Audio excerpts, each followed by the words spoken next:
Hearing will come to order. Thank you for being here in person, some of us, and some of us remotely. Today we are considering the nomination of Governor Gina Raimondo to be the next Secretary of Commerce. I want to thank Senator Cantwell for joining me in holding this important confirmation hearing. And I want to take a moment to thank former Secretary Ross for his service and for working with me and my staff over the past 4 years. Governor Raimondo has strong professional qualifications which demonstrate her intelligence and dedication to public service. As an elected official and former venture capitalist, she will bring a valuable perspective to the Department of Commerce regarding the economic challenges that face our nation as we continue our work to move out of this pandemic.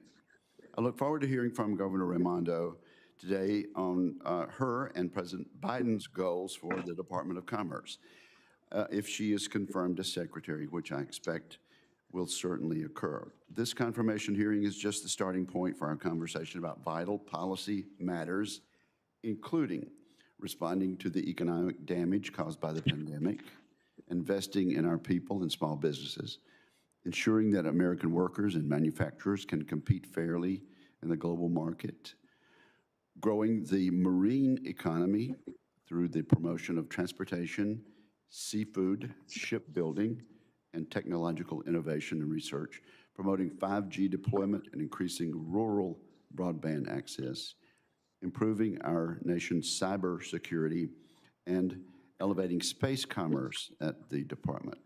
These issues are critically important to my constituents in Mississippi and to all Americans. I believe Governor Raimondo, as governor of a maritime state, understands the need for effective oceans and fisheries policies. I hope she will be a strong advocate on these issues as Secretary of Commerce.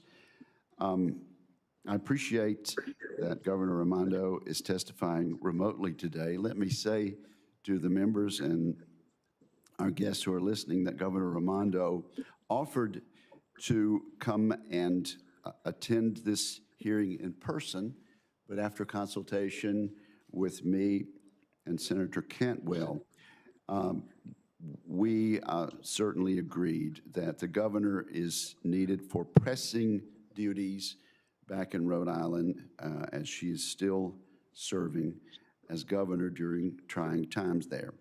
So I appreciate her willingness to accommodate us, and I look forward to hearing her thoughts on how we can work together to find solutions to the challenges before us. I want to thank Governor Raimondo for appearing before this committee today and for her willingness to serve her country in this prominent and essential role. Senator Cantwell. Thank you, Mr. Chairman, and I apologize in advance if I go a little long, but I have a lot of things to cover. But first, I too want to congratulate Governor Raimondo on being nominated to be Secretary of Commerce. I too am excited about her nomination and the fact that she has both public and private sector experience. I think that this will be a big help to us and to the Biden administration as we work on a variety of commerce issues, from trade, competition, economic stability, growing opportunities for all Americans. Governor Raimondo's record in the public sector working on how to empower entrepreneurs and skilled workers as part of the Real Jobs Rhode Island initiative, I think is exactly the kind of skill set that we need to match the skills development and the business needs to better grow our economy. I too am grateful for her understanding of important issues as it relates to both science and to fisheries. Having a great deal of understanding of oceans, fisheries, and the investment in science, I think, will greatly help us at the Department of Commerce, where the budget oversight is a very big task of the Secretary of Commerce. And as we have, I think, more than a dozen members of this committee, including you, Mr. Chairman, who these maritime, oceans, and fisheries issues are very big issues, particularly in a changing climate. Couldn't come at a better time to have a Secretary of Commerce who really does understand fish issues. So I appreciate that about her. And I appreciate that she will lead the agency in making decisions based on science and data that will help our economy grow in the future, everything from these oceans issues and fisheries to spectrum and space issues. I hope that she will speak out today and say that she opposes any kind of censorship of scientific information at the Department of Noaa and fully expects to hear from scientists on these important issues. We in the Pacific Northwest know that we can't always agree on issues, but we know we can agree on science, and that's why science needs to continue to prevail. Also, we need to make sure that this issue of spectrum and the issues related to spectrum are important. Well, let me actually for a second go back to the science of fisheries issues for a second. There are a whole host of issues where we need smart strategies on salmon recovery, stormwater and habitat investments. We need smart strategies on our orca population that is threatened in Puget Sound. We need smart strategies on stock assessments and fishery management strategies. I know my colleague from Alaska could weigh in on this issue, but smart fishery management strategies is what will help save our fisheries in an ever-changing economy. In 2018, commercial fishermen caught more than 9.8 billion pounds of seafood, and that in turn supported seafood processors, shipbuilders, trade, and restaurant jobs. And marine anglers took more than 194 million fishing trips, which fueled our outdoor recreational economy. So in total, there are more than 1 million jobs in the seafood sector, and there are important science issues that need to be addressed there, as I mentioned. So the other area that I was mentioning is this issue of spectrum and weather forecasting. And in my opinion, there's no reason why the United States should not be a leader in weather forecasting. This is an important issue for us, whether you're talking about fires or you're talking about ocean issues.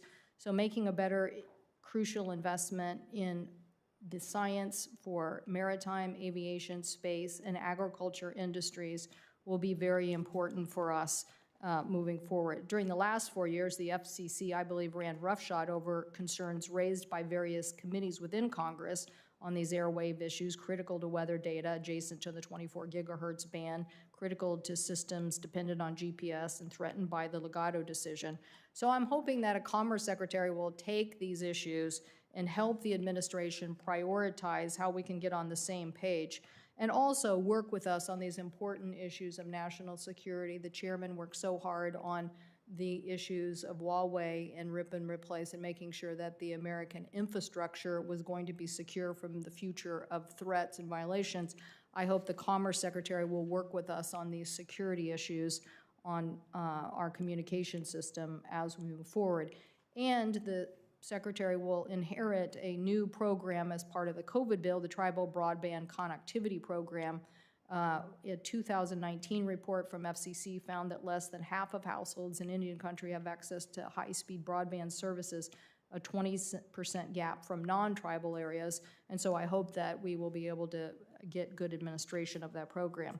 As the chairman mentioned, one of the key responsibilities will be in response to the larger COVID pandemic in the country and what we should do about it. I hope that the Secretary of Commerce will play an important role in strengthening our economy, in trying to defeat the pandemic and recover from its economic impacts. I think this is a critical job of the Commerce Secretary as we continue to see the impacts of COVID on our economy. Again, seafood exports dropped by 31% since 2020 and 44% since February of 2020. So all of our sectors have been impacted, and Congress has appropriated $600 million in fisheries assistance for state and tribal needs, but so far the fishermen in our state have yet to receive $1 from this program. So I hope that we can get her assistance in implementing and moving forward on this, as well as working with us on other aspects of COVID relief package moving forward, particularly in the area of manufacturing. I know my colleague from Kansas, Senator Moran, and I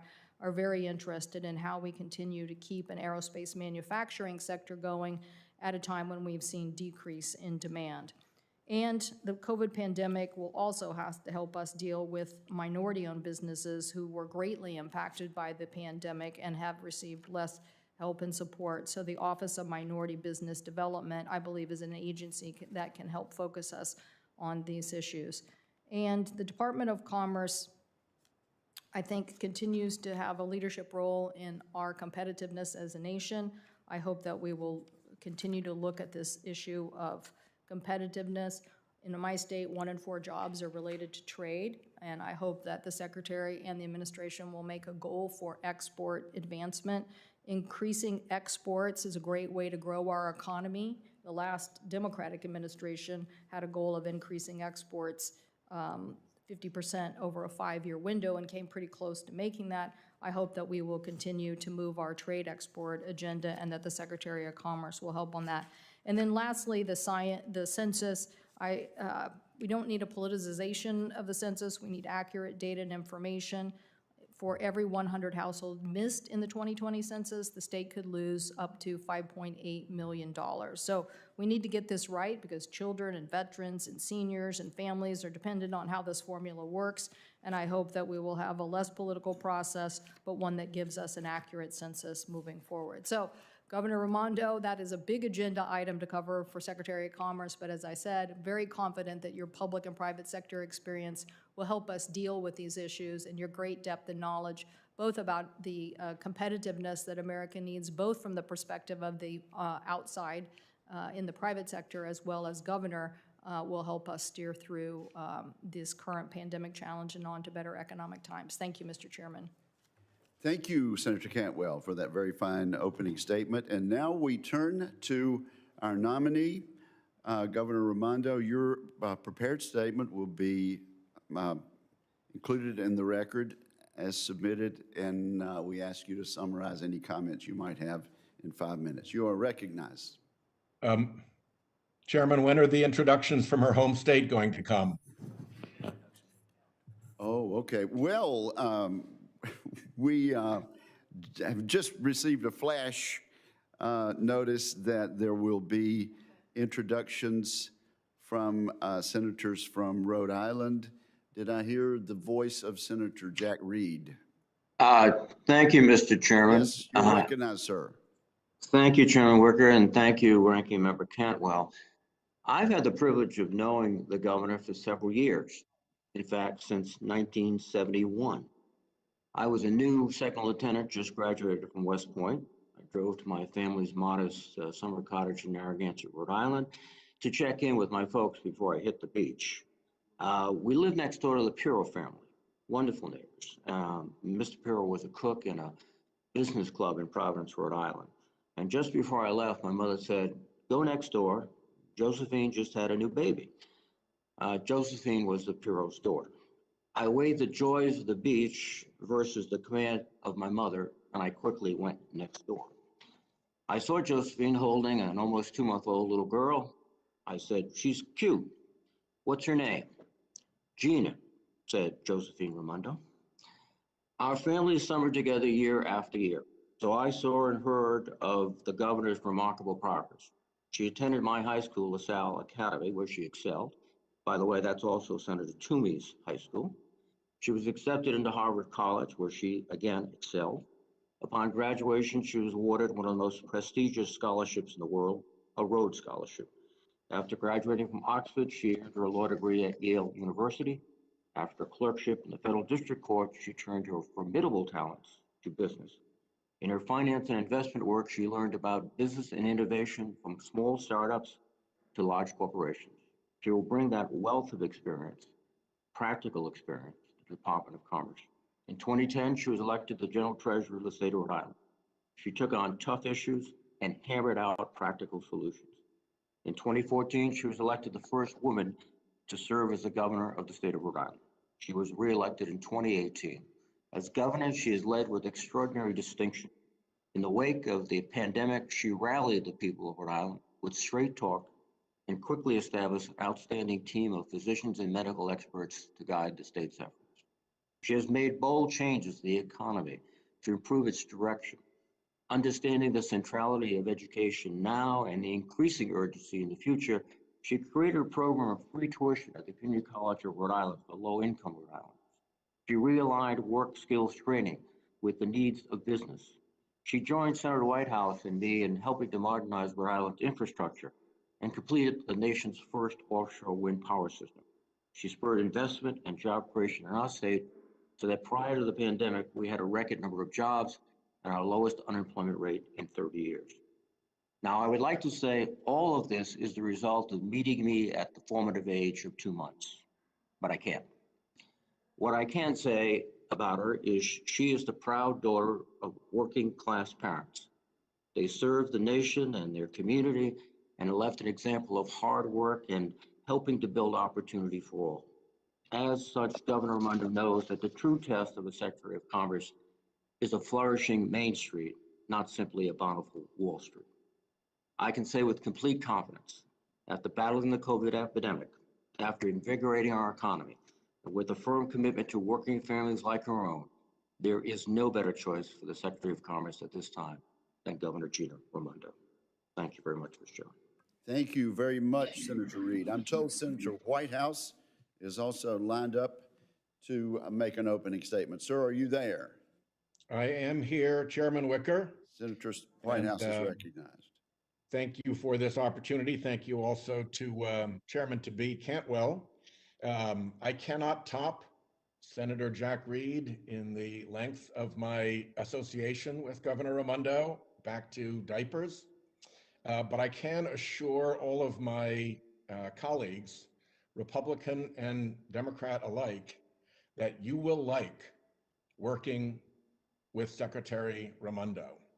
She is smart, she is practical, she is results-oriented, and she likes getting stuff done. As governor of Rhode Island, she focused on the economy, a critical part of the Commerce Secretary's beat. She added record numbers of jobs. The unemployment rate fell to the lowest point in 3 decades.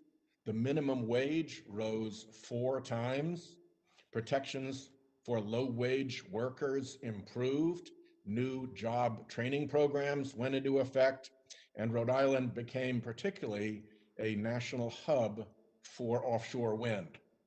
In solving the offshore wind dilemma, Governor Raimondo broke the logjam of offshore wind siting that had prevented any state in the United States from getting offshore wind turbines up. Now, off of Rhode Island, there is steel in the water and there are electrons on the grid. So Governor Raimondo will be a successful Commerce Secretary on the economy, growing our economy nationally and creating jobs nationally, just as she did in Rhode Island. But I'm just as excited about her role as the new Secretary of what I call Oceans and Commerce. We have seen, and Chairman Wicker has been an important part, as well as Ranking Member Cantwell, enormous bipartisan progress on oceans. There is an open lane on oceans for an energetic and bright secretary to move issues forward in an almost unprecedented way. Our oceans, as many of us who come from coastal states know, are in serious peril from an array of threats. And Noaa has long been overlooked and underfunded. So having an ocean state governor to oversee Noaa's work is something that is very exciting. She has experience and familiarity with the issues around storm surge, sea level rise, ocean plastics, pirate fishing, fisheries management, and many other challenging areas. As governor, she established task forces on plastic waste, developed a collaborative relationship between wind developers and fishermen that saw to the success of our offshore wind programs, focused on coastal resiliency and the need of our coastlines to be defended from inevitable sea level rise and worsened storms.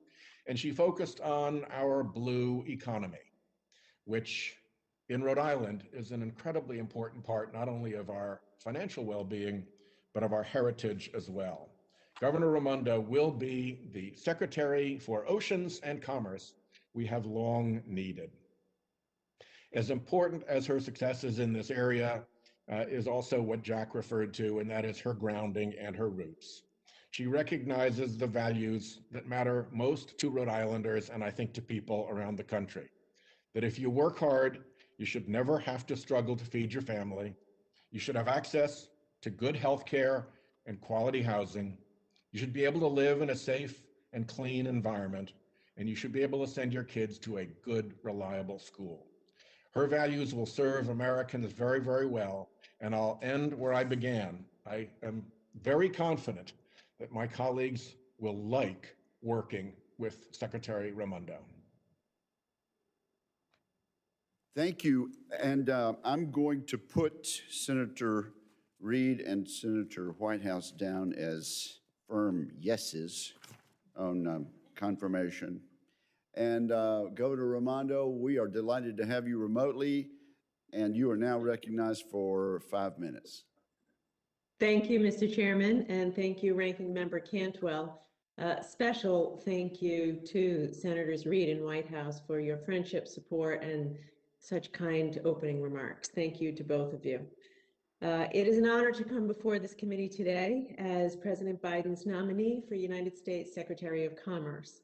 Over the past few weeks, I've enjoyed talking with many of the members. I want to thank you this morning for your time and tell you how much I appreciated hearing your insights and perspectives on the important work of the Commerce Department. The Commerce Department has a simple but vital mission: to spur good-paying jobs, empower entrepreneurs to innovate and grow, and help American workers and businesses compete. These are the same priorities that have guided my own life and my own career. Like most of you, like many of you, I was raised to appreciate the value of hard work and good family supporting jobs. When I was growing up here in Rhode Island was a national epicenter of jewelry manufacturing, and those factories supported thousands of families all across my state. My dad always used to say there was something special about a job in manufacturing, the dignity of a job when you spent your day making things. But by the 1980s, the factories started closing, jobs were shipped overseas, and thousands of working class Rhode Islanders found themselves suddenly out of work. My father was one of those Rhode Islanders. After a long career at the Boulder watch factory, he was forced into early retirement in his 50s, and it was a rough time for my family. And so I know the pain that losing a job can cause a family. And as governor, I've seen that pain in communities all across Rhode Island where people have lost their jobs to offshoring or outsourcing, and more recently in the pandemic. At its heart, the Commerce Department is about opportunity. The opportunity to start or grow a business, the opportunity to get a good, stable job, the opportunity to pursue the American dream regardless of where you live. I have been blessed in my life to have an opportunity to get a great education that put me on a path to success. I started a venture capital firm to help entrepreneurs start and grow their own businesses. I served as state treasurer to shore up Rhode Island's finances, and for the past 6 years, it has been my great honor to serve the people of Rhode Island as their governor. When I started my campaign for governor, as Senator Reid said, Rhode Island had the highest unemployment rate in the country for 8 straight months in a row. And so we had to get to work to get Rhode Islanders back to work.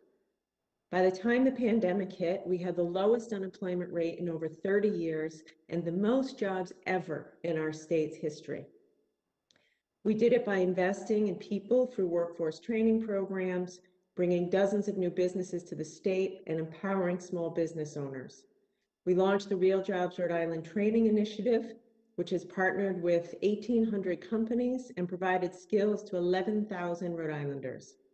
And we created the state's first small business loan program, which has empowered hundreds of Rhode Island entrepreneurs so far, more than half of whom are women or people of color. In this time of overlapping crisis, the Commerce Department must be a partner to businesses and workers to help them innovate and grow. First, we need to immediately address the economic damage caused by the pandemic. COVID has touched every community, urban, rural, suburban, tribal, and exacerbated the longstanding inequities facing low-income families. Second, we need to ensure that American workers and manufacturers can compete fairly on the global playing field. We need to invest in innovation and technology in our manufacturing sector and take aggressive trade enforcement actions to combat unfair trade practices from China and other nations that undercut American manufacturing. And third, we need to recognize that tackling climate change is a pressing priority, but goes hand in hand with creating good-paying jobs. None of this will be possible without the incredible hardworking public servants at the Department of Commerce. And I am excited to lead that team, a team with experienced, dedicated public servants at the Commerce Department, some of the brightest minds and very best scientists in America. If I am confirmed, it will be an honor to learn from them and lead them. Thank you for this opportunity, and I look forward to your questions. Thank you very, very much, Governor. And we will now proceed to questions under the 5-minute rule. I am required to ask you this question. The committee has a history of the chair asking nominees to state on the record that they pledge to work with Congress and the committee in a cooperative manner. So I ask you, if confirmed, will you pledge to work collaboratively with this committee and provide thorough and timely responses to our requests for information as we work together to address important policy issues? Will you? Yes, absolutely. Thank you, ma'am. Let's move on then to some specific issues. I wonder if you've had a chance to look at the status of United States and European Union negotiations to establish a successor data transfer framework that overcomes the issues that led to the invalidation of the Privacy Shield last summer. We held a hearing on this in the last Congress on the invalidation of this EU-US Privacy Shield framework. If confirmed, how do you plan to work with your counterparts in Europe on this issue and other issues to ensure that we have a data transfer framework that is workable? And how will you continue transatlantic data transfers in compliance with what we have now? Have you had a chance to look into this, Governor? Yes, thank you, Mr. Chairman. As you say, cross-border data transfers are vital to the interest of many American companies, and the Privacy Shield was particularly important for thousands of small and medium-sized businesses. As I understand it, the negotiations are going well, and should I be confirmed, it would be a top priority of mine to finish the negotiations swiftly and ensure that there's a successor agreement that protects the interest of American businesses and provides for that transfer of data. Well, thank you very much. And I just wanted to highlight the importance of that by asking that as my first substantive question. Let's move to seafood, trade, restaurants, and competitiveness. Americans eat approximately 70% of their seafood in restaurants and other food service establishments.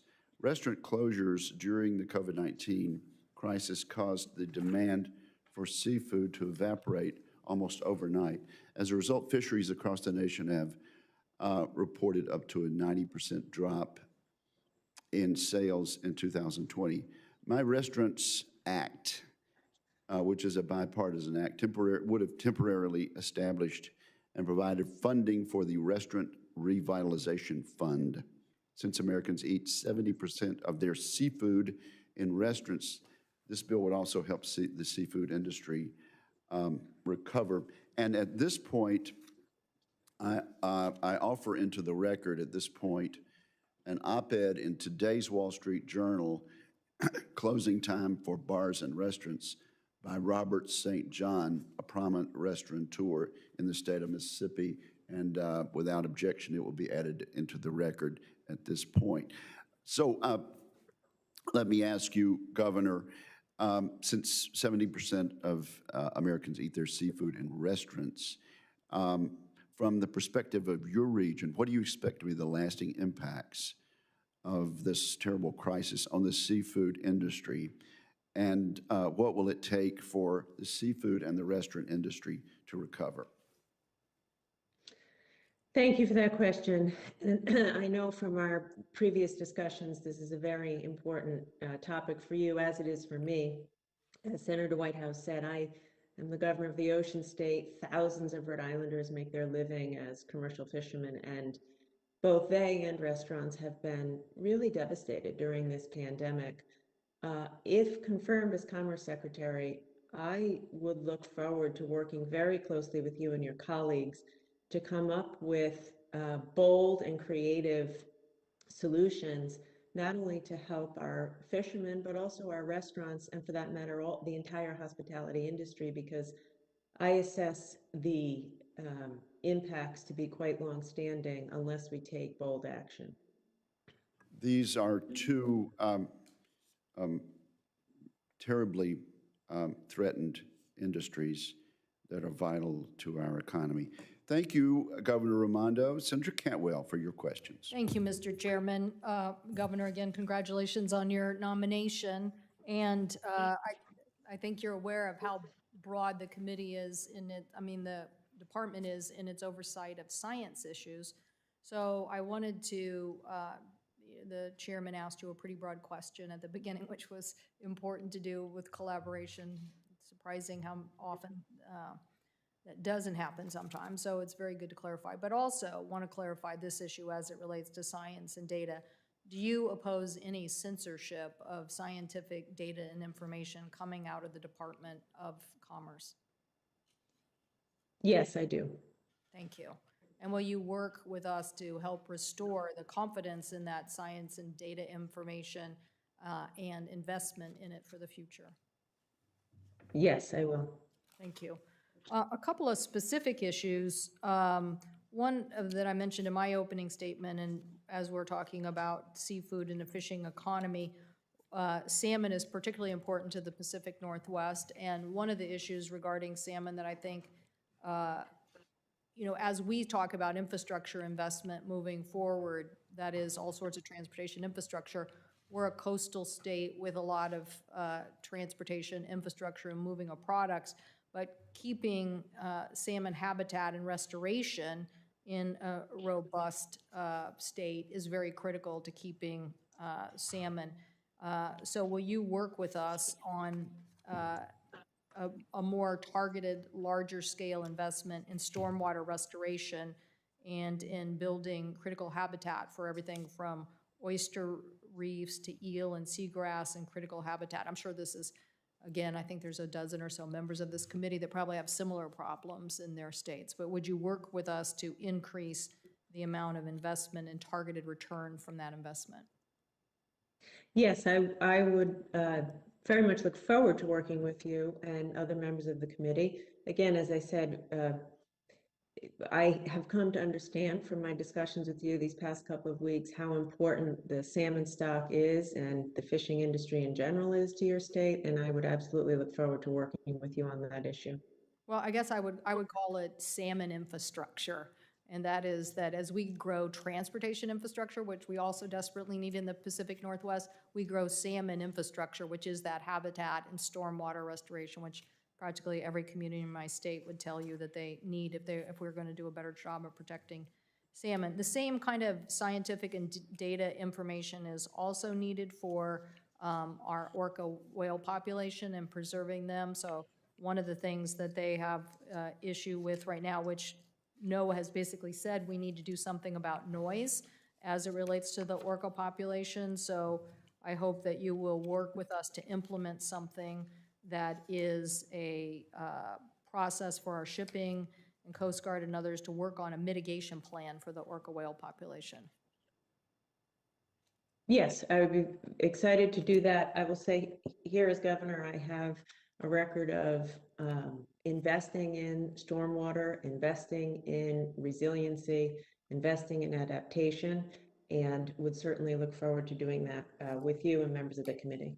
Thank you. And then lastly, stock assessments. We believe in good fisheries management policy, and key to that is stock assessments. And so I hope you'll work with us on increasing the amount of dollars that go into the science behind stock assessments so we can make good management plans. Yes, again, absolutely. I plan to lead with science and lead with data. I know stock assessments are vital and also very detailed, and I absolutely will look forward to working with you on that. Thank you.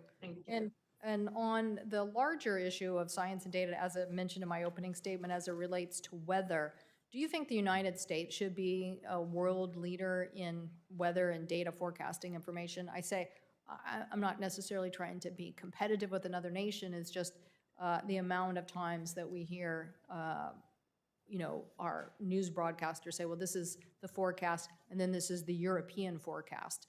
And they are using supercomputing time to get more out of this.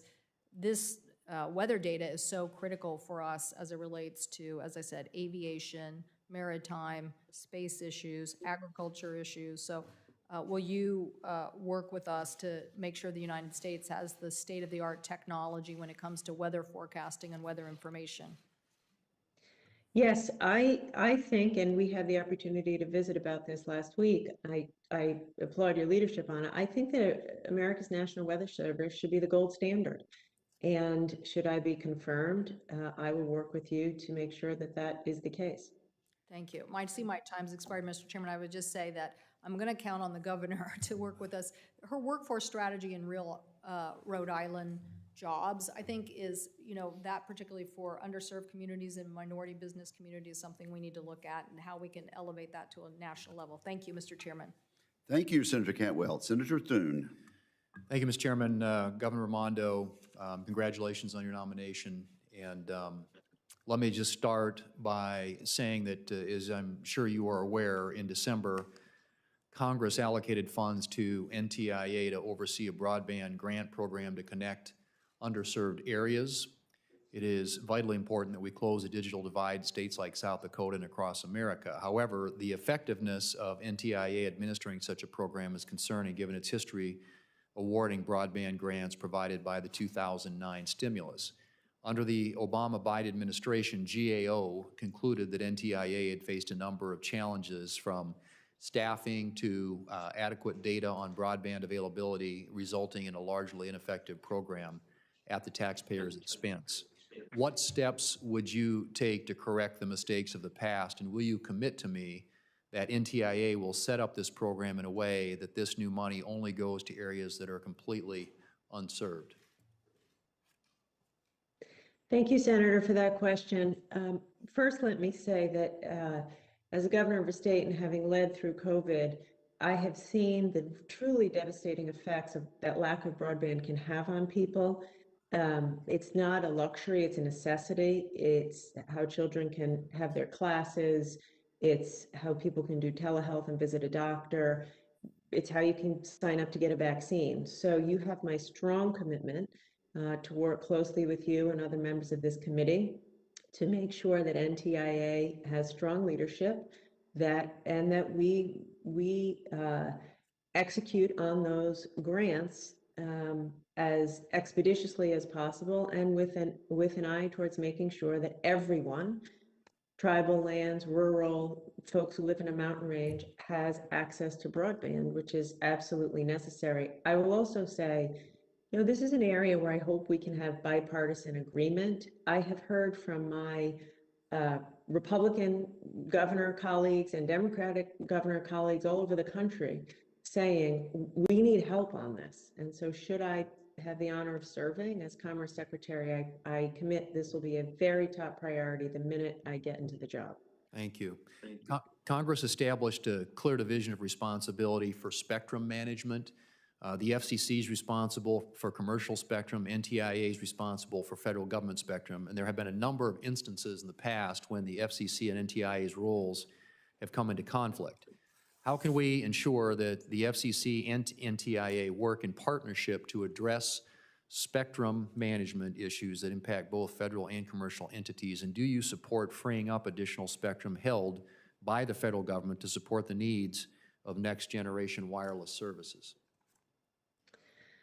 Thank you for this question, and it's a topic that I have the opportunity to talk to a number of members of the committee on. Again, it gets back to having a strong NTIA with strong leadership. particularly as it relates to 5G. You know, the race is on for 5G, and I want America to win and lead, and that requires spectrum. So yes, I do support finding additional publicly owned spectrum, and I think what we need to do, and the president has been clear, is we need to step back and have a national strategy on spectrum and look to make spectrum available from public and commercial uses, so that we can move forward on broadband and 5G. And I commit to working with you on that and having leadership in the NTIA to do that. Thank you.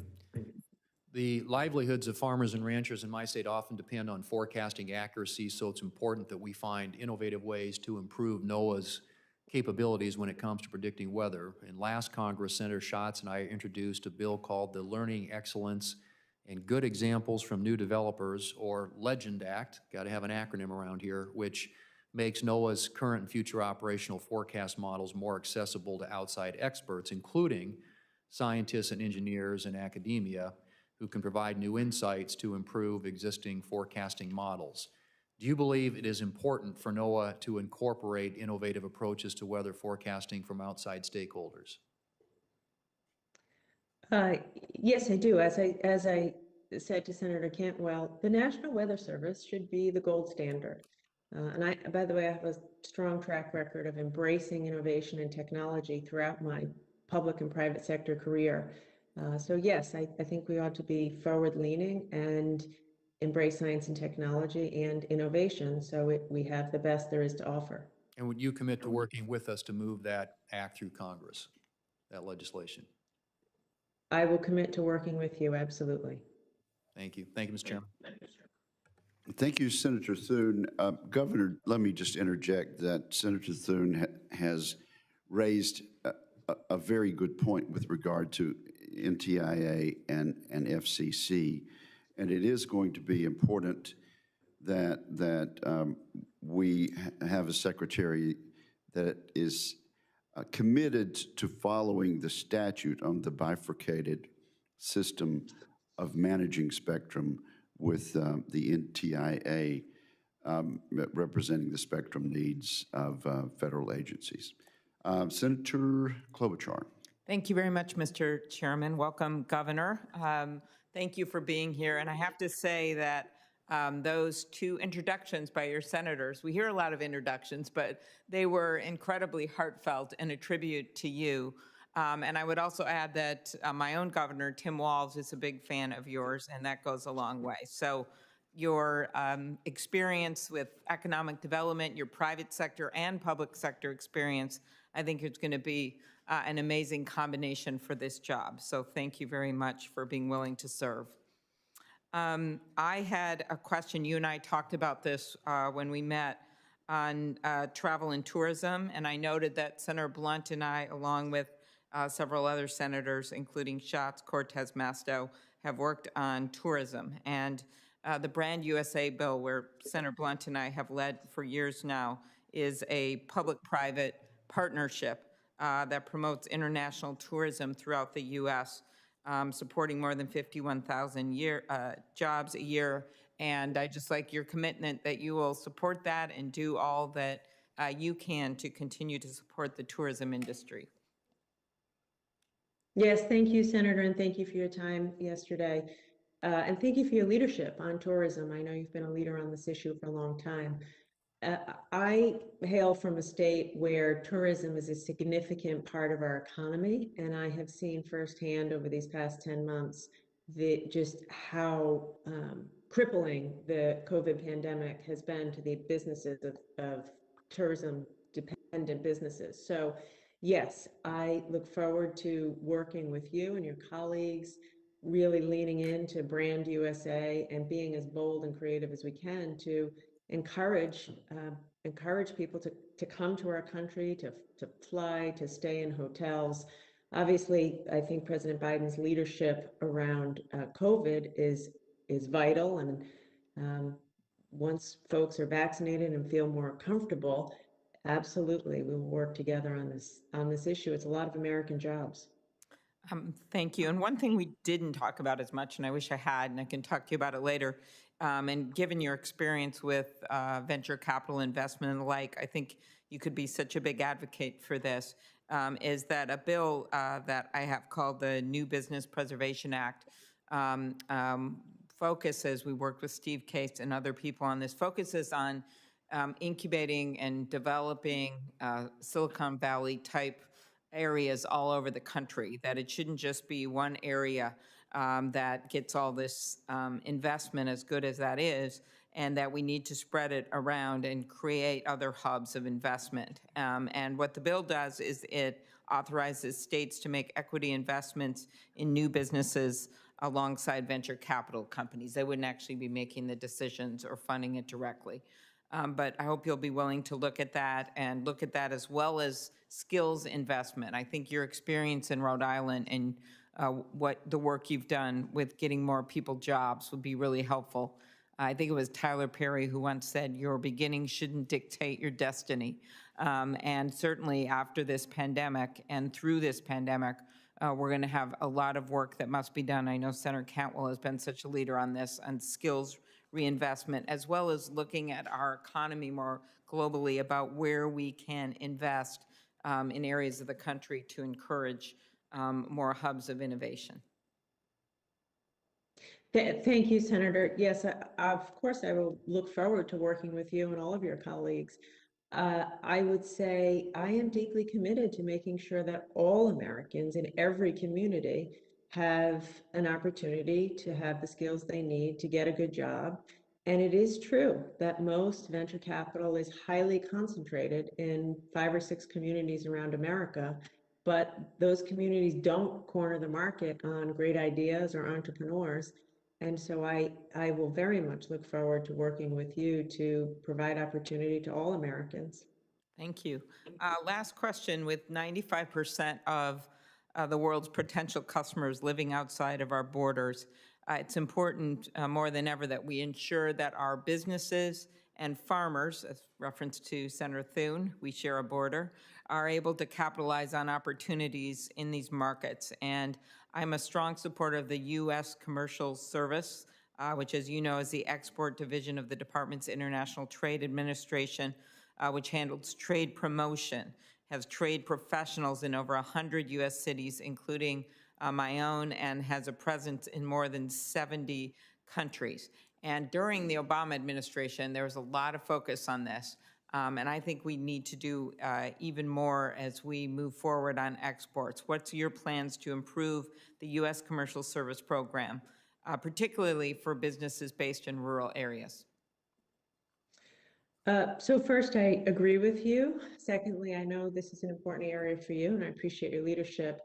Exports equal growth, equal more jobs. So I intend to be very aggressive, should I be confirmed, to make sure that the Department of Commerce is accessible to all businesses, particularly small, medium-sized businesses, farmers, rurally located businesses. They ought to have access to the tools in the Department of Commerce to help them improve their exports. And so I will be very focused on that.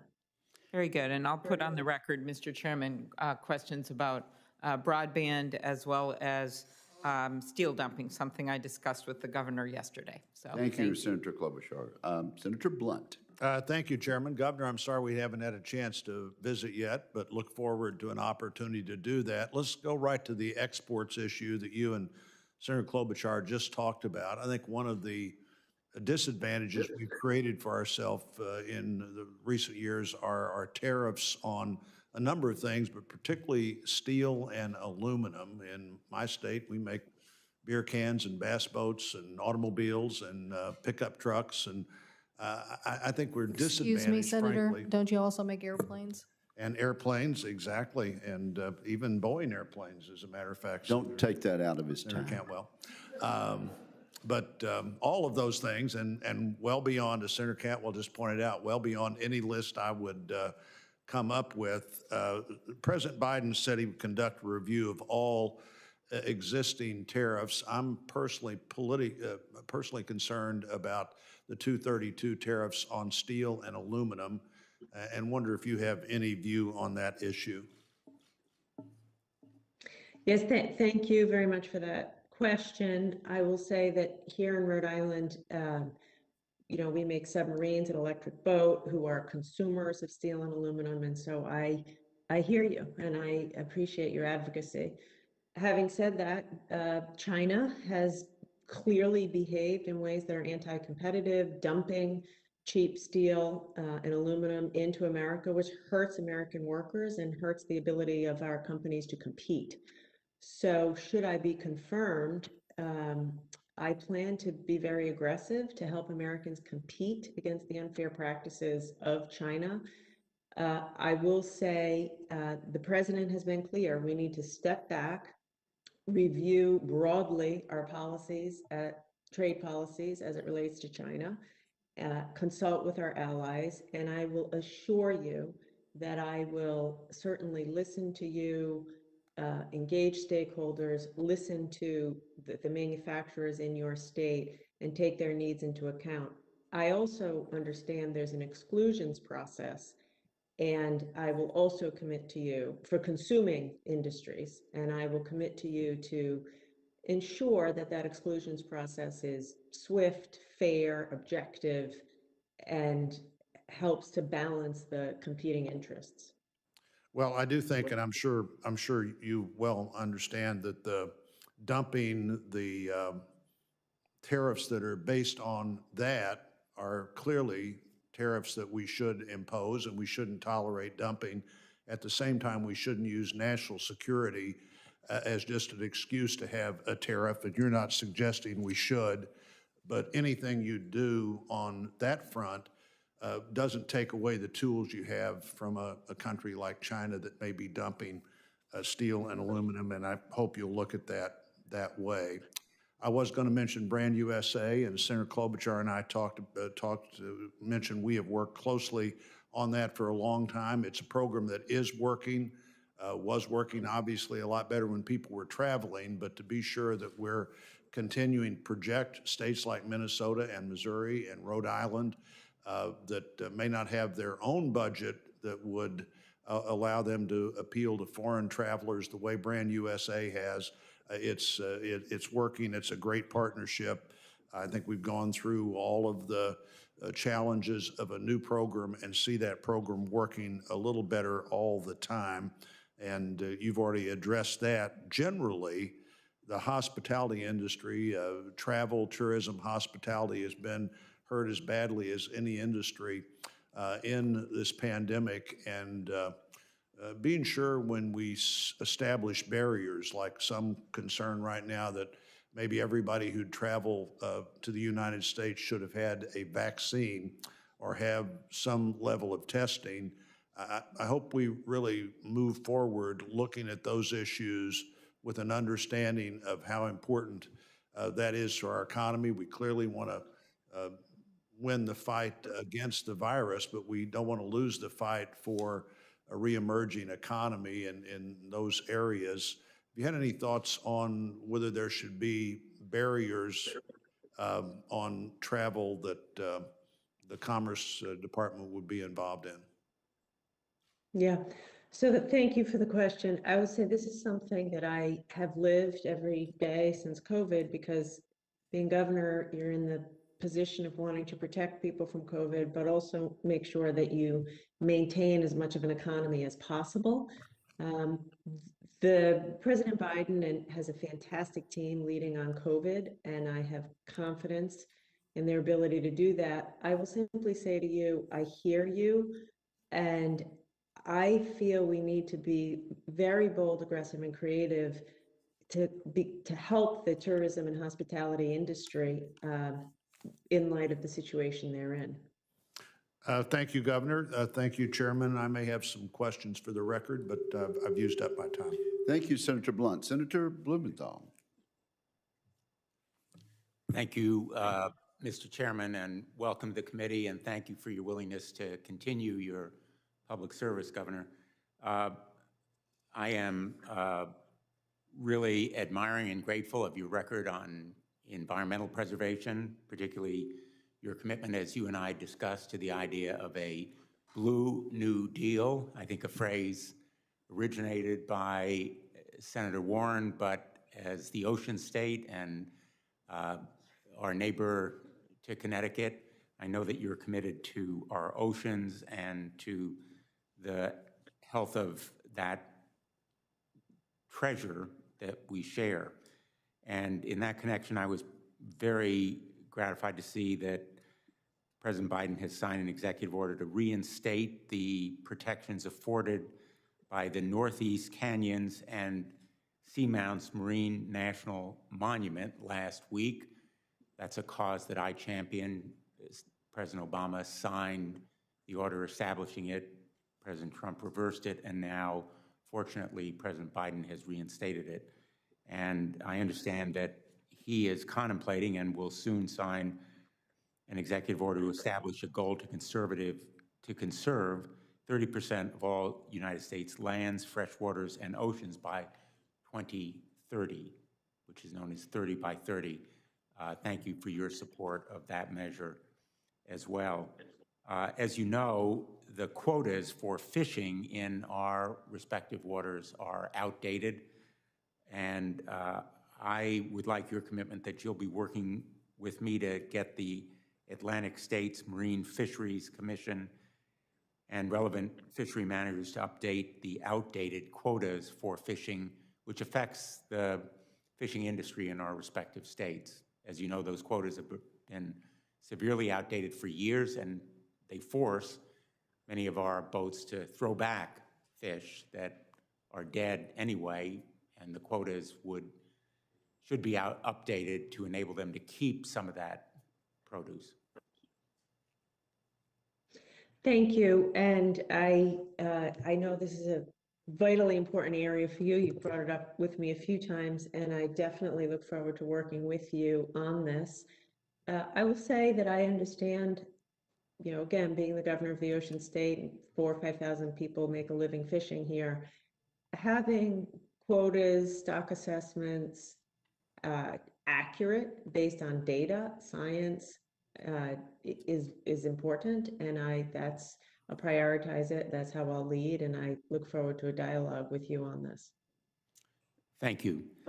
I know as you're, in light of your background, both in the private sector and now as governor, you're very well aware of the disparate impact the pandemic has had on minority-owned businesses. In fact, according to one report released by the Federal Reserve Bank of New York, 41% of Black-owned businesses, 32% of Latinx-owned businesses have gone under.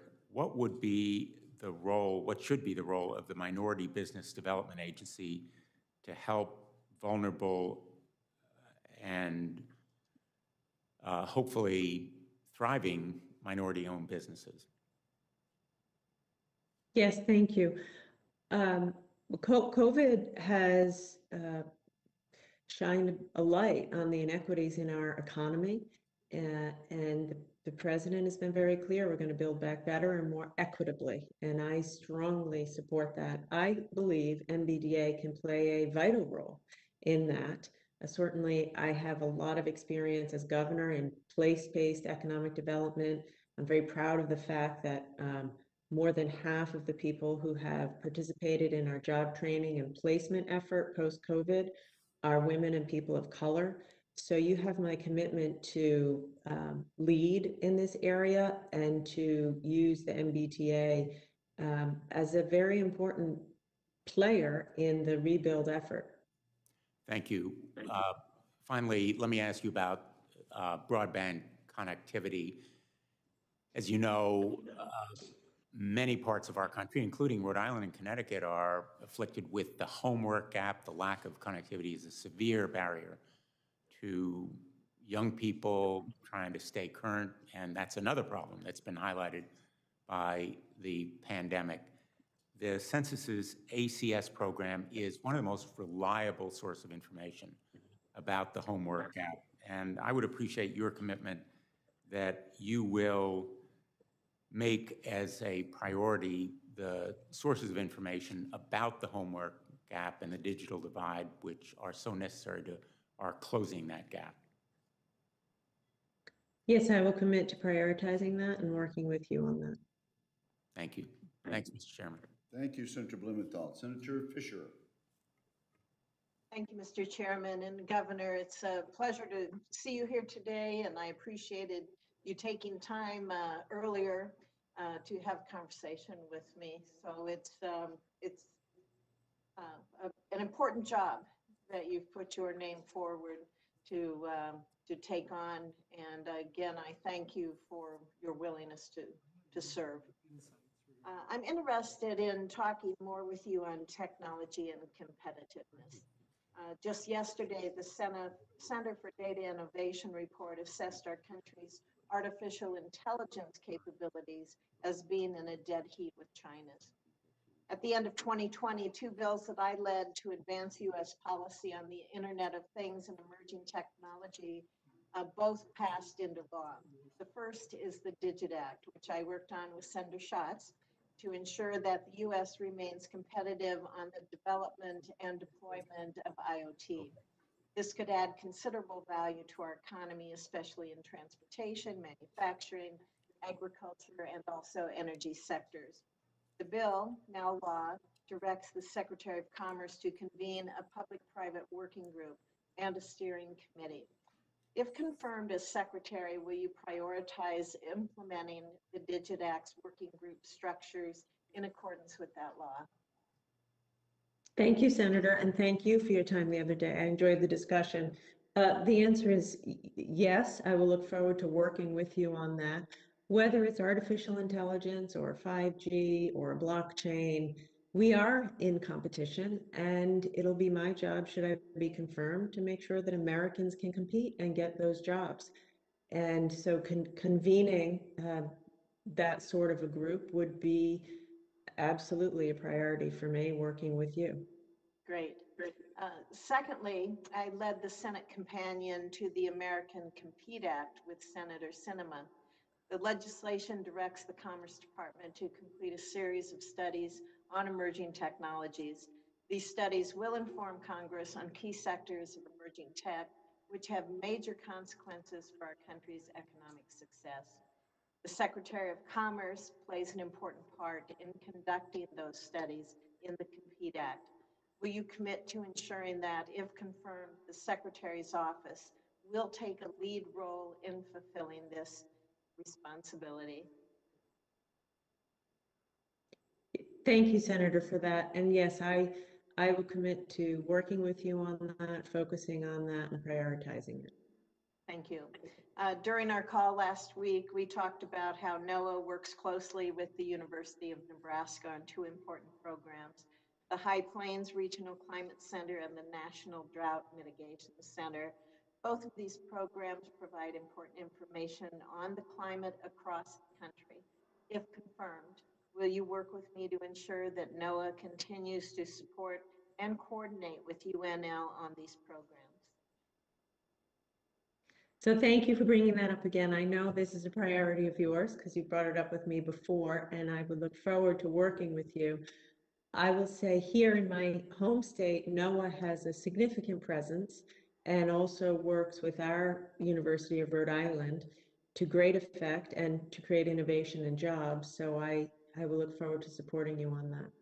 Great. I appreciated speaking with you about the Commerce Department's recent actions against threats from China before this hearing. Would you further explain your perspective on the national security risks regarding the Chinese equipment suppliers to our communication networks, particularly with regard to Huawei? Yes, thank you. So national security has to come first, obviously. And with respect to 5G, as we spoke about in your office, there's an opportunity to move forward in 5G and create great innovation and jobs. But we can't have the Chinese or really anyone having a backdoor into our network and compromising in any way our national or economic security. And so as Commerce Secretary, should I be confirmed, I will use the full toolkit at my disposal to the fullest extent possible to protect Americans and our network from Chinese interference or any kind of backdoor influence into our network. And that's Huawei, ZTE, or, you know, any other company. Thank you very much. I appreciate your strong firmness on this issue because it is a national security issue. We need, I think, to have a strong voice when we discuss these issues, and we need to follow up with strength as well. So I thank you for that firmness and look forward to working with you. Thank you very much. Thank you, Mr. Chairman. Thank you, Senator Fisher. Senator Schatz. Thank you very much, Mr. Chairman and Ranking Member. Governor, thank you for the conversation yesterday. You mentioned in your testimony that Commerce has the tools and expertise to help communities and businesses address climate risk. Can you just talk about your top 2 or 3 priorities under existing statute? Thank you and good morning. There are a number of ways that Commerce could influence climate, but most principally through Noaa. As I said, some of the best scientists around atmospherics and oceans are at Noaa and are at the department. So I would really look forward primarily through Noaa to address the climate issues posed by warming oceans, ocean debris, rising tides, the issues around fisheries and climate, to lead again with science and rely on the experts in the department. I think there's a very big role for Noaa to play in the blue economy, but also as we meet the challenges of climate. Great, and I just encourage you, especially given what happened with the previous regime, to lock in to whatever extent possible a scientific integrity policy which doesn't swing back and forth depending on who the president may be. I want to pivot to the census, and I think I know the answer to this question, but I think it's important for the record. Are you going to give the Census Bureau adequate time to compile and review apportionment and redistricting data? Yes, I, like you, I know from yesterday's conversation, I believe that we need to take the politics out of the census and we need to rely on the experts. The experts and statisticians in the Census Bureau are top-notch. So I, once confirmed, intend to rely on them. And if they advise that more time is necessary, then I'm going to follow the lead of their expertise. Thank you. We briefly spoke yesterday about the potential for aquaculture. I know your home state has a growing aquaculture industry, and Senator Wicker and I have legislation along those lines. As Secretary, will you work with Senator Wicker and myself and other members of the committee to enact and implement bipartisan legislation to develop a responsible national aquaculture framework? I would embrace that opportunity to work with you and your other colleagues. We here have used aquaculture successfully for oysters. I know there are different issues as it relates to finfish, but yes, I would look forward to working with you. Great. And you talked a little bit about place-based economic development. Senator Thune and I authored, and it was signed into law, a law called the Native Act, which was bipartisan, and it is designed to strengthen native tourism and empower local communities to tell their own story. You know, Brand USA is important, destination marketing is important, but a lot of the best opportunities for economic development are for small towns and cities and tribes and native communities to tell their own story, and increasingly, that's what tourists want. The unfortunate fact is that even though the bill was enacted, it was never implemented by the previous Commerce Department Secretary, and I would like your commitment simply to implement the law and to consult with us as we go along. Absolutely, yes. Thank you. And finally, as you know, Congress allocated $1 billion to NTIA to fund broadband on tribal lands. Do you commit to establishing a fast and fair review process so that this money can be immediately deployed to help unconnected students and individuals during this pandemic? I commit to you and all of your colleagues, because a number of you have brought it up, to move that as expeditiously, transparently, and effectively as possible. I do believe that broadband is a life-saving, and too many people living in rural and tribal lands don't have it. So yes, I will prioritize it and get going quickly. Thank you very much. Thank you, Senator Schott. Senator Cruz. Thank you, Mr. Chairman. Governor, congratulations on your nomination. Welcome. In recent years, the United States has successfully used economic pressure to prevent the People's Republic of China from exploiting American technology to carry out human rights abuses. This is an area the previous administration was particularly active in. Governor, should you be confirmed, can you please describe the role you envision for the Department of Commerce in these efforts, especially as that role relates to export and import controls? Yes, thank you. So as I said earlier, China's actions have been anti-competitive, hurtful to American workers and businesses, coercive, and as you point out, you know, they're culpable for atrocious human rights abuses. So whether it's the entities list or tariffs or countervailing duties, I intend to use all those tools to the fullest extent possible to level the playing field for the American worker. I believe in free trade, but fair trade. Americans can compete if the rules are fair and the playing field is level. And I believe my job, should I be confirmed, is to increase the competitiveness for the American worker and companies, especially small businesses. President Biden has said that we're going to step back and have a whole of government approach as it relates to the threat of China. And of course, I will play my role on that team. Well, as you noted, the Department of Commerce maintains the entity list, which is foreign parties that engage in activities contrary to U.S. national security. And in 2019, I led an effort to add to that list companies the Chinese Communist Party has used to carry out their surveillance campaigns of Uyghurs and other oppressive activities. And I introduced legislation mandating that some of those companies be listed, the Tiananmen Act.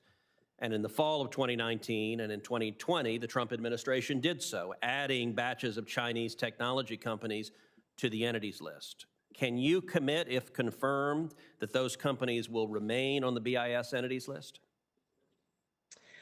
I will commit to working with you on that, and I certainly agree with you that the entities list is a powerful tool in the Commerce Secretary's toolkit to shore up American national security.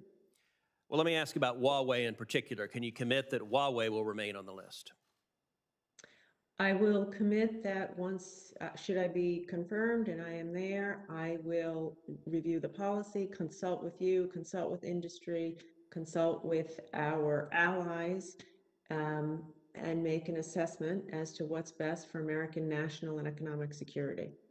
Well, I will say there's chatter in Washington that the Biden administration is contemplating going easy on China and removing companies from the entities list. I certainly hope that does not happen, because I think that would be profoundly contrary to the national security interest of the United States. The Department of Commerce's mandate and its mission is to create conditions for economic growth and opportunity. The Department of Commerce's job is to advocate for commerce, to advocate for jobs. I will say I am certainly concerned that in the Biden administration, the Commerce Department will not have that as its priority. President Biden has named you as a member of the interagency working group on the social cost of greenhouse gases. In what federal statute does the Department of Commerce find legal authority to promulgate rules concerning greenhouse gases?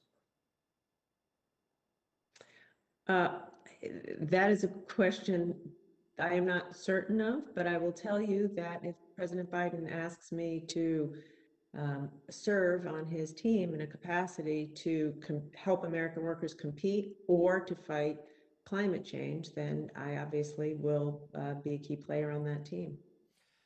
So, Governor, your current job as governor of Rhode Island, as you know, in 2019, CNBC did its annual rankings of the states that are friendly to business, and the state of Rhode Island came out 50th, dead last, the worst state in the union for businesses. Given that record, how are the American people?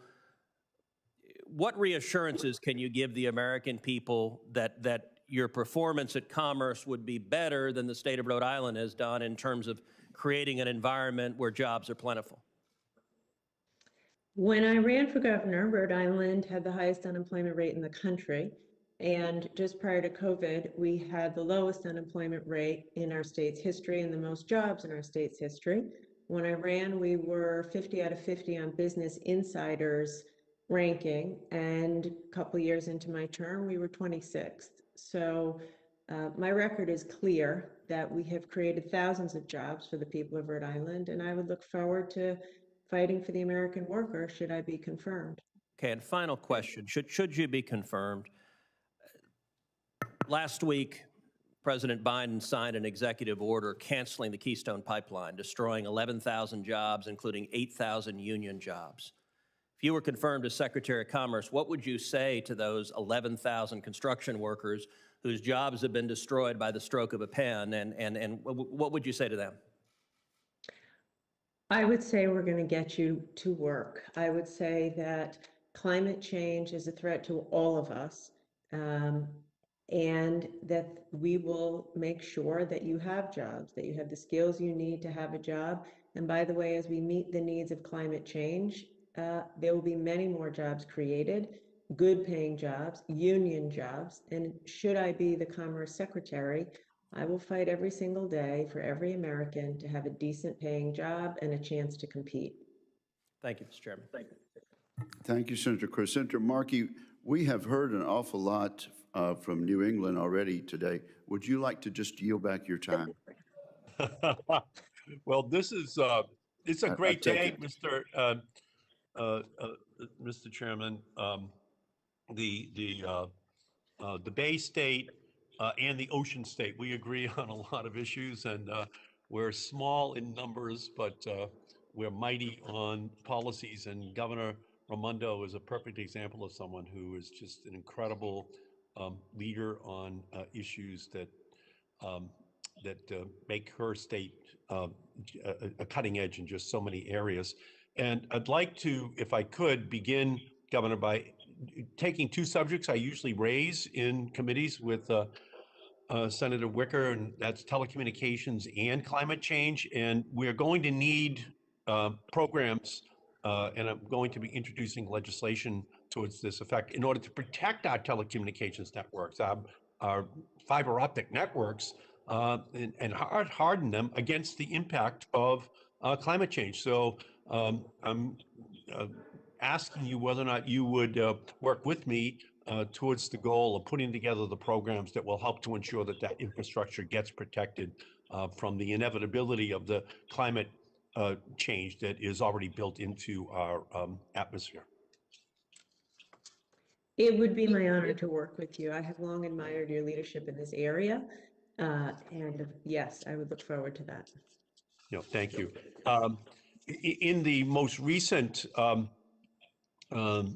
relief bill, the one that we passed right at the end of 2020, we were able to include $300 million for relief for the fishing industry, something that you are very familiar with. So I would love to hear your views on how quickly, expeditiously that funding can get out into the hands of the fishing industry in all of its various manifestations.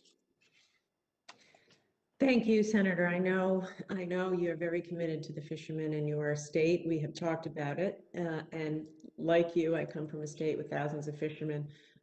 Should I be confirmed, I will assess that very quickly and make sure that it is distributed as expeditiously as possible. The fishermen are struggling like so many others right now, and we need to do our best to get the money out the door quickly and effectively and transparently. Thank you. And Noaa is just such a critical agency in terms of protecting our country against the impact of climate change. And I have a number of pieces of legislation, one with Senator Sullivan, the Ocean Research Act, to designate funding for critical research on ocean acidification. I have a Climate Change Education Act so that Noaa could study and dispense grants on key climate, health, and jobs-related issues. So would you, if confirmed, would you work with me on those issues on climate, health, and marine science priorities? Yes, I would look forward to working with you. No, thank you. Much appreciated.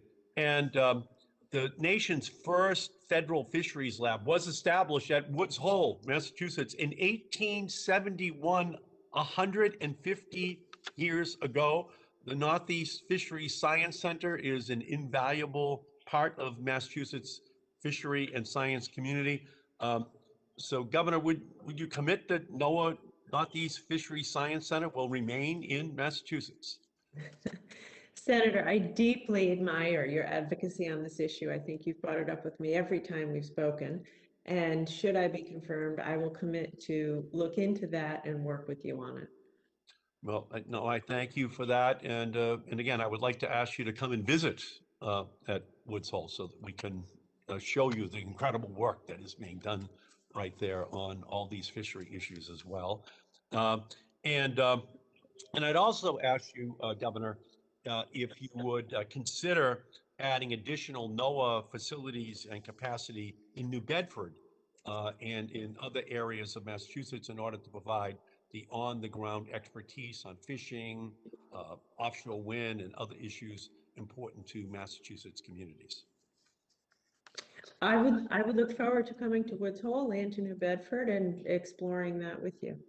No, and I appreciate that very much. Obviously, our workers, our fishermen have been under enormous stress over this past year and before. And so I look forward to working with you. I think you're going to be a great Secretary of Commerce. You bring just an incredible background that has prepared you for this moment in our country's history. So I thank you for your service to Rhode Island, but to our country in the years ahead. Thank you.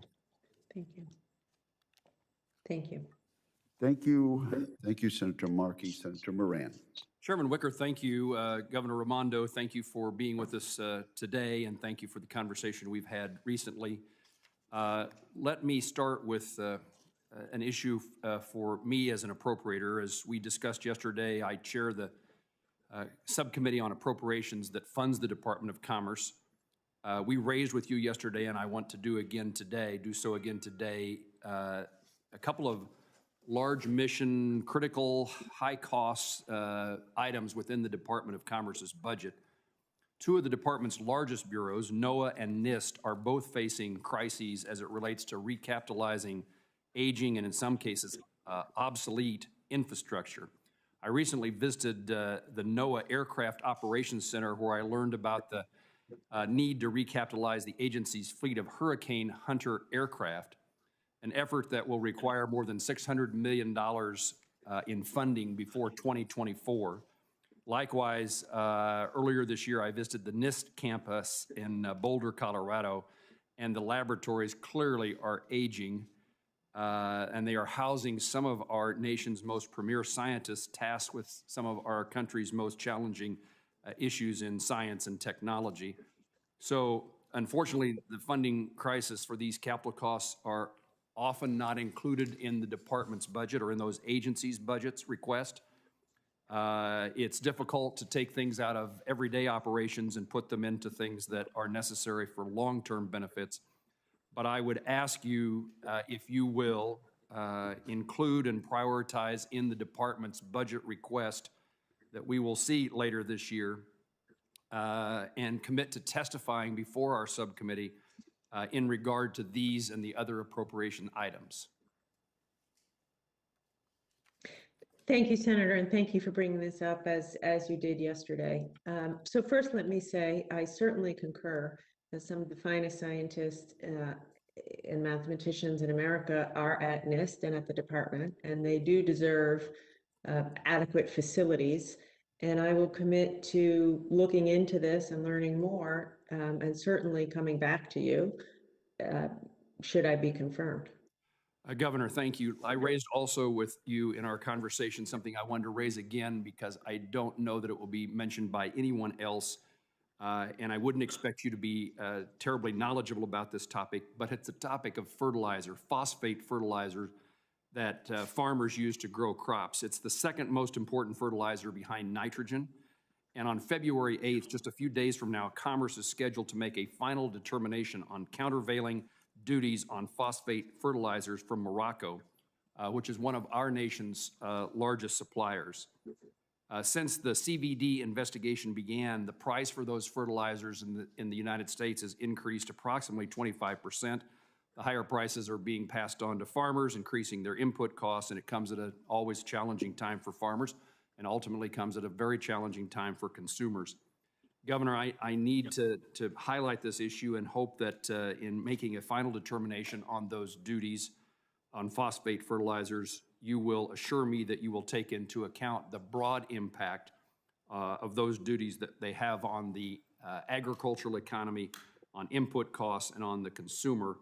And I would ask you to consult. I have a conversation with nominee Governor Vilsack, Secretary Vilsack, to have this conversation as well, and I'm going to encourage him to visit with you about this issue before February the 8th. I need some reassurance that you understand the magnitude and challenge of this issue for everyday farmers and ranchers in this country. Yes, thank you. Thank you for bringing it up. I know your passion for this, and I appreciate your advocacy on behalf of your constituents. Yes, as with all countervailing duties and tariffs, I understand the pain that some of these decisions can cause to farmers in your state, and I absolutely look forward to working with you and Secretary Vilsack. I look forward to a strong relationship with him generally as it relates to all export policies for agriculture and farmers and imports. Two other items that I was intended to bring up or have been brought up by others. I would highlight them again for you. The Privacy Shield also has a consequence for data privacy that Senator Blumenthal and I in particular have worked on. And also Senator Blunt raised this morning the issue of 232 tariffs. And I appreciate the conversation we had on those. Finally, I would say, Governor, you have prioritized everyone's request for things that you prioritize. And so I would finally ask you, will you prioritize my request over the priorities of other members of this committee? Don't thank him for that question. That's probably one commitment I surely cannot make. Senator Baldwin is next. Thank you, Mr. Chairman. Governor Raimondo, as we discussed last week, I hold our federal research mission in the highest regard. I think I shared that my grandfather who raised me was an NIH-funded researcher at the University of Wisconsin-Madison. As Commerce Secretary, you will enforce the Bayh-Dole Act, which dictates how technology developed with federal research dollars can be transferred to the private sector.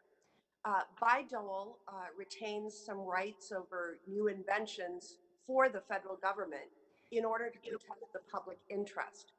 It also includes a requirement that these cutting-edge inventions be manufactured in the United States. At the very end of the Trump administration, Nist proposed a new rule that would prohibit the federal government from reasserting its ownership rights over an invention if a private company is charging too much. In the middle of a pandemic and a recession, it doesn't seem like the right time for us to limit the government's ability to make products Americans need more affordable.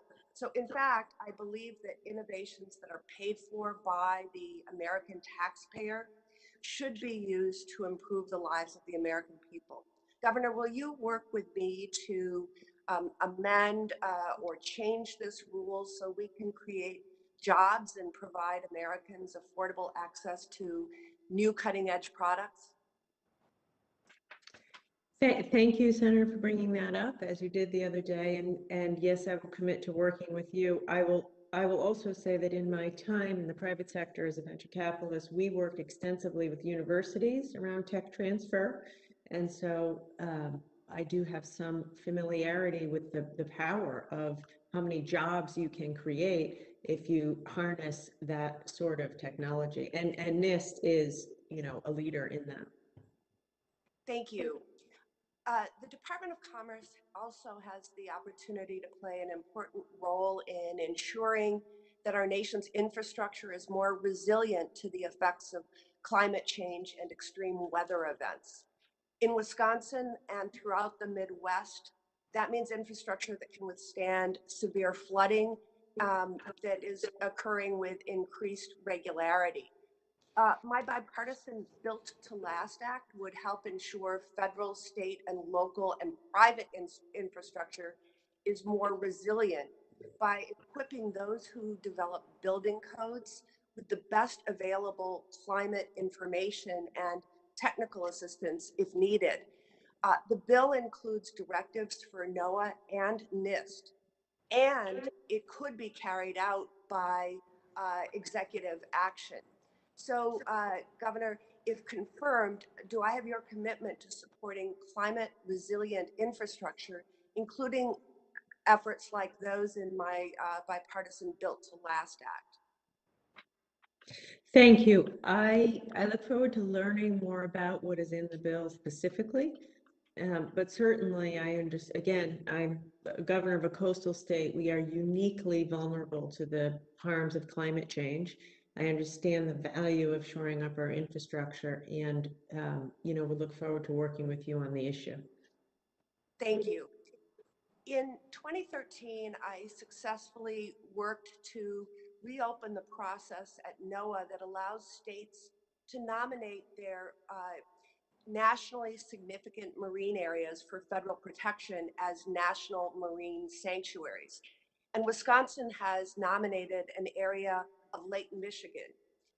This proposal required and garnered tremendous local support, and a wide range of stakeholders have worked together for years to plan and advocate for to protect and celebrate this really remarkable resource.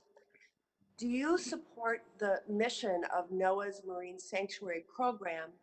And if confirmed, would you ensure that the pending designation process for the Wisconsin Marine Sanctuary moves forward without delay? So thank you for bringing this up and for advocating. I do support the process, and I will assure you I will look into the details of that and move it forward to the best of my abilities. Thank you. Thank you, Senator Baldwin. Senator Sullivan.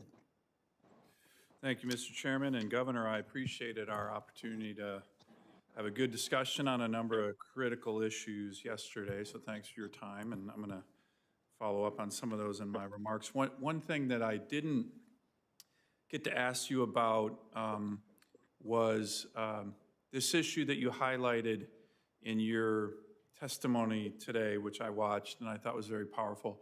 Good paying jobs, and the story about your dad losing a job. I think that's going to be critical as we're in this recession. And to be honest, one of the things I'm worried about, we've had a huge development in America with regard to the energy sector. This is everything: renewables, clean energy, oil, gas, where we have become the dominant player in the world. Pretty remarkable. Almost everybody thinks that's a good thing, to be the superpower of energy. Again, all of the above energy, and it definitely produces millions of good jobs. It's reduced greenhouse gas emissions with the revolution in natural gas, stretched budgets for families. But one concern I have, I'm having a hard time finding anyone in the incoming Biden cabinet who will be an advocate for a strong energy sector in America. This to me seems like a very basic, non-controversial proposition. And in fact, out of the gate, some of the Biden administration's moves seem to be directly targeted at actually killing energy sector jobs or related sectors. So can I ask you to commit to being that advocate, given your important position, should you be confirmed, for the energy sector, broad-based, everything, renewables, clean energy, wind, as you've been a leader in, but also traditional energy, oil and gas, and certainly not to be an advocate for targeting, putting thousands of people out of work in this sector, which has already happened in the first week of the Biden administration. Can I get your commitment on that? Thank you, Senator, and thank you for your time yesterday.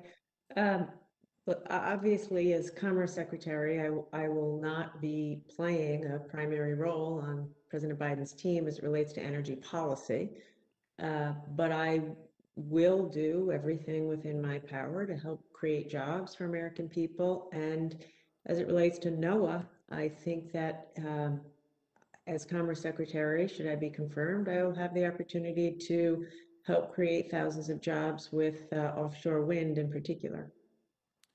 Let me, well, I appreciate that. I just want to make sure that, again, there shouldn't be discrimination against good paying jobs.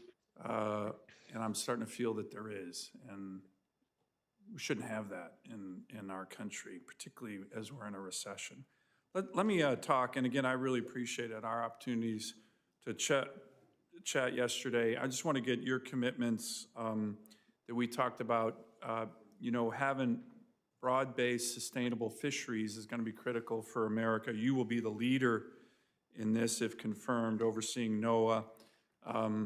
As I mentioned yesterday, over 2/3, almost 2/3 of all fish harvested in the United States come from Alaska. So we are the superpower of seafood.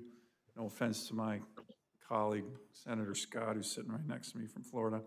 But can I get your commitment to work with me on surveys, on data, to make sure the United States and my state continue to have the most sustainable, best managed fisheries in the world? So first, let me say that in my state, we have over 4,000 people who make a living commercial fishing, and they have for generations. They did, their father did, their grandfather did. And I understand how important that part of the economy is in your state. And you have my strong commitment to work closely with you on making sure that the surveys and the stock assessments, et cetera, are fact-based, science-based, and we really take into account the needs and concerns of the fishermen and the stakeholders in your state. Well, I appreciate that, and I appreciated your discussion of your own background on fisheries. I think that's going to be critical if confirmed as you come in to this role. Finally, on an area that we talked about yesterday, and I will have more questions for the record to submit, but on the healthy oceans, can you commit to working with me and other members of the Senate in a bipartisan way on the implementation of the Save Our Seas 2.0, which Senator Whitehouse and I were able to get over the goal line and signed by President Trump in December, which Congressional Research Service called it the most comprehensive ocean cleanup legislation ever to come out of the Congress. A lot of the implementation that will be under your leadership if confirmed. Yes, absolutely. Thank you. Thank you, Mr. Chairman. Thank you, Senator. Thank you very much, Senator Sullivan. Before I recognize Senator Peters, let me say we have 11 members who have not yet asked questions. 13 members have asked questions. And we have a vote at noon, which we'll work through. But I do ask members to stick very closely to the 5-minute rule. Senator Peters. Well, thank you, Mr. Chairman, and Governor Raimondo. It's certainly great to see you, and congratulations on your nomination and your willingness to serve in this capacity. Certainly, I enjoyed our opportunity to talk at length on a number of these issues prior to this meeting. And among the many things that I learned, I was very pleased to know your very strong family connections to the state of Michigan from your husband and all of your in-laws up in Mount Pleasant, Michigan. And those Michigan roots that you have in your family are wonderful, and happy to hear that. And I also appreciate, and you've said, talked about the story again in today's hearing about your father's struggles related to manufacturing and the need for us to make sure that we have a strong manufacturing sector in this country. I know it's something that you feel very passionate about. And if this pandemic has taught us anything, it's that our domestic manufacturing and that our supply chains are vulnerable because we have not prioritized and coordinated manufacturing policy at the federal level in a way that we should. I believe you can't be a great country if you don't actually make things. And in order to do that, we need to lean in, given the fact that although we have 58 different manufacturing programs within the federal government, they're spread out over 11 different federal agencies. There's duplication, there's wasted resources, and there isn't a singular vote. And when we talked earlier, I talked about legislation that I've proposed to create a National Institute of Manufacturing that would give that unified voice and that coordinated strategy that some of our main competitors, like South Koreans and Germany's, are engaged in to allow us to compete effectively. It would establish a chief manufacturing officer, require a national strategic plan for manufacturing, and elevate National Manufacturing Council, something that has been basically defunct over the last 4 years under the Trump administration. Build out manufacturing.gov as a one-stop hub for small and medium manufacturers to get additional help to make sure that their businesses are as successful as possible, as well as create a national institute. So my question for you, Governor, is if confirmed as Secretary, will you commit with this committee and with me to elevate manufacturing policy generally, perhaps speak to that, as well as strengthening our industrial sector by addressing some of the items that I brought up? So thank you for that question. I will wholeheartedly commit to should I be confirmed, using all of the strength and tools of the Commerce Department to do everything I can to bolster manufacturing. As I said, it's important to me. It's how I was raised.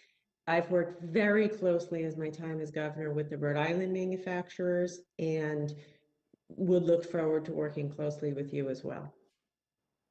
Well, thank you for that. One of the big challenges facing smaller manufacturing industries and domestic producers is unfair trade from foreign governments.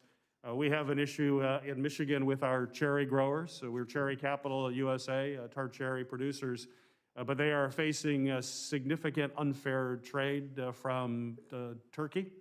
That's had a significant negative impact on their ability to produce, and quite frankly, it's an existential threat. I've introduced legislation to empower the Commerce Department to be more actively engaged in self-initiating enforcement actions to help smaller manufacturers, smaller producers like cherry growers. You know, in Michigan, we have cherry growers who are facing this competition, and in order to fight back, they had to raise millions of dollars to take the case forward. These are small growers that don't have the money to put up to do that because they're struggling just to keep their operation functioning. And they really need a partner. And I certainly believe that the federal government can be that partner for those industries that can't hire an army of lawyers and economists to fight these trade actions. I'm working on legislation, self-initiation legislation with Senator Burr, a bipartisan basis.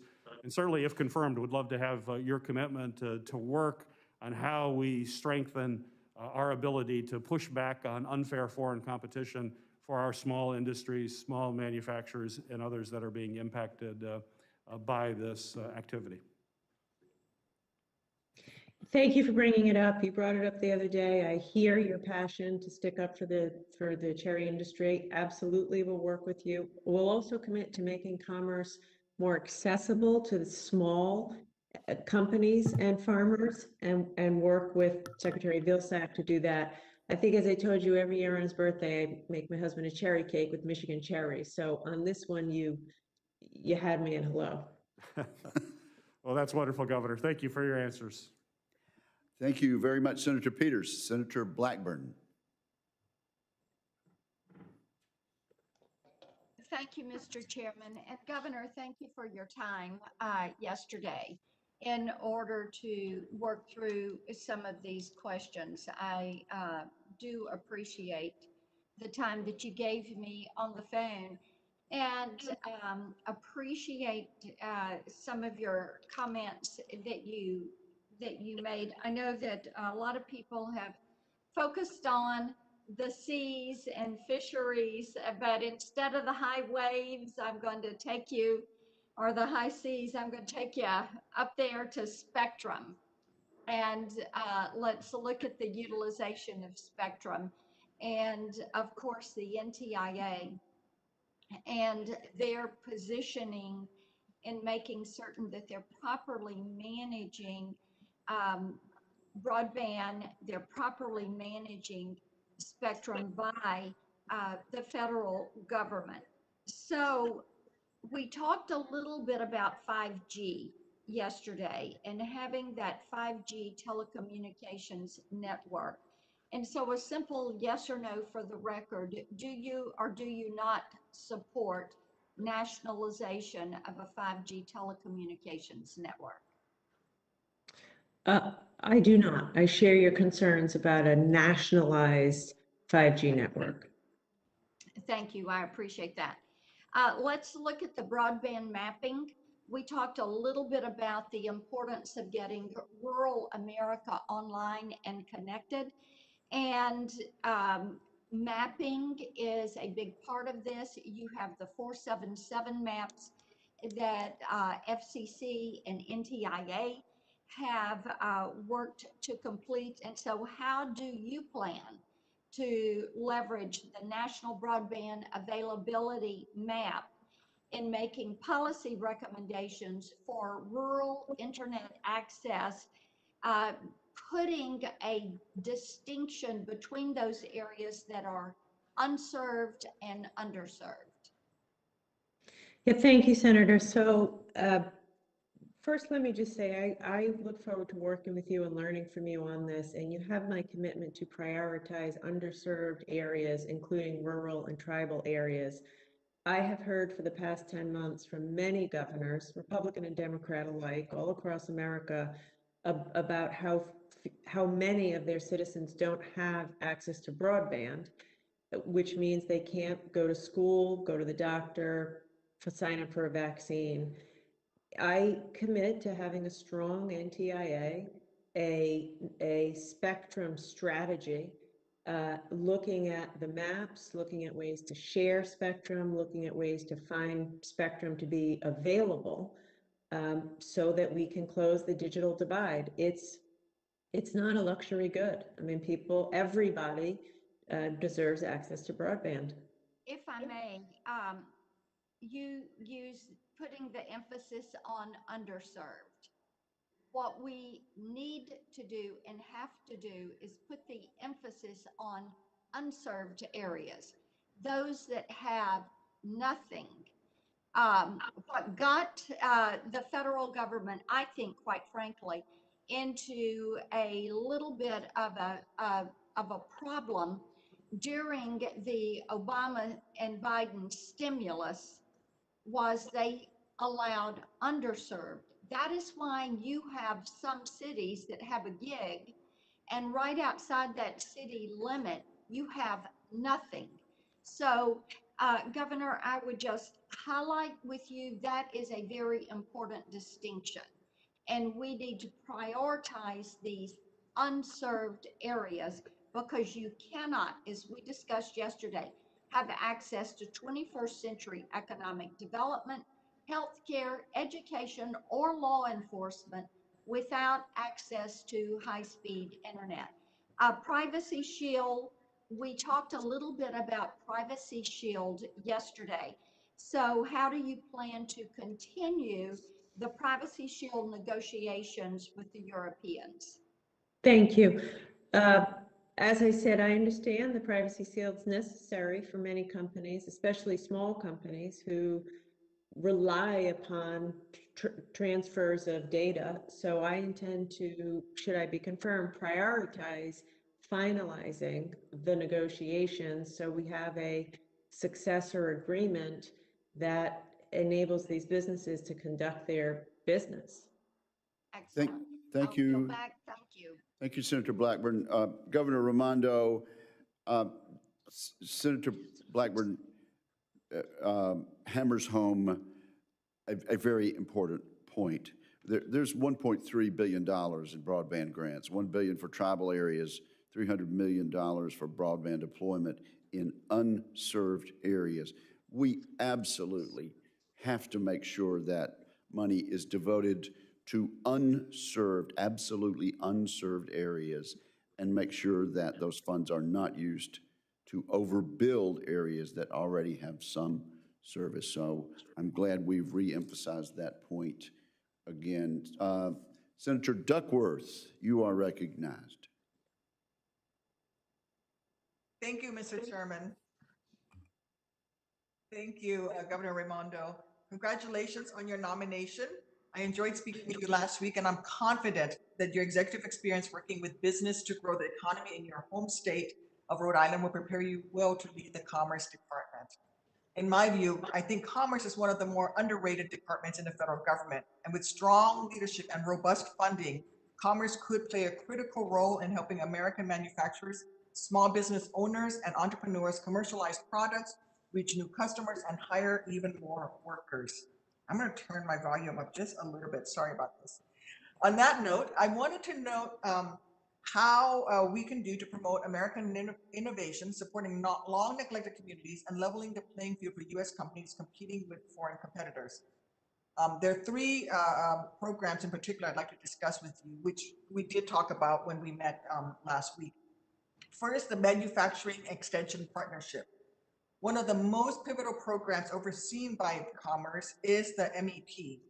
My state's partner organization with the MEP network, IMEC, delivers incredible value to Illinois small businesses and manufacturers by helping improve their operations, implement long-term strategies, commercialize their products, and grow their companies. And last year, IMEC helped small businesses in my state weather the COVID-19 crisis and assist others at a very critical moment in our fight against the pandemic. For instance, when a company in Bensonville wanted to remake some of its products to help first responders, healthcare workers, service members, and food service providers to decontaminate N95 masks quickly, they turned to IMEC to make sure that they were fully compliant with available guidance and working with the right government partners in the fight against COVID. Now, I know that you had the same success story within Rhode Island itself. Your own Polaris MEP helped connect your state with a nearby manufacturing company to produce vitally needed PPE gowns last year. And I imagine you share my confusion when you heard that the Trump administration in every single budget has sought to eliminate all federal funding for MEP, not once, but in every single budget that they have put forward. Seeking to eliminate MEP, which is enthusiastically supported by Democratic and Republican members alike, may have been one of the most short-sighted and unbelievable proposals that Trump administration sent up the hill. I was pleased to join broad bipartisan majorities in Congress on multiple occasions to not only reject Trump's effort to gut the MEP program, but to go further in increasing funding in fiscal years 2020-21. Governor Raimondo, can you describe your experience working with the MEP as governor of Rhode Island and provide your commitment to work with me in championing even greater federal investments in IMEC, Polaris MEP, and the entire MEP national network? Thank you, Senator. Yes, I have had a fantastic experience here in Rhode Island with our MEP program. And I am a strong supporter of the MEP program. President Biden has said he would like to have it expanded, which is something I support. I think I've been clear today that should confirmed, I would like to be a champion for the American worker, but American manufacturers, and do everything I can, including executing MEP, to expand the industry, promote innovation, and help be a leader in manufacturing. Thank you.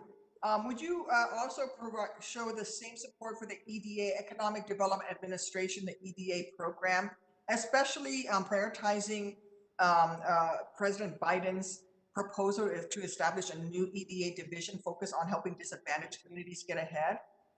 And will you help my office with some technical assistance to help us codify this effort into law to ensure that it lasts through successive administrations?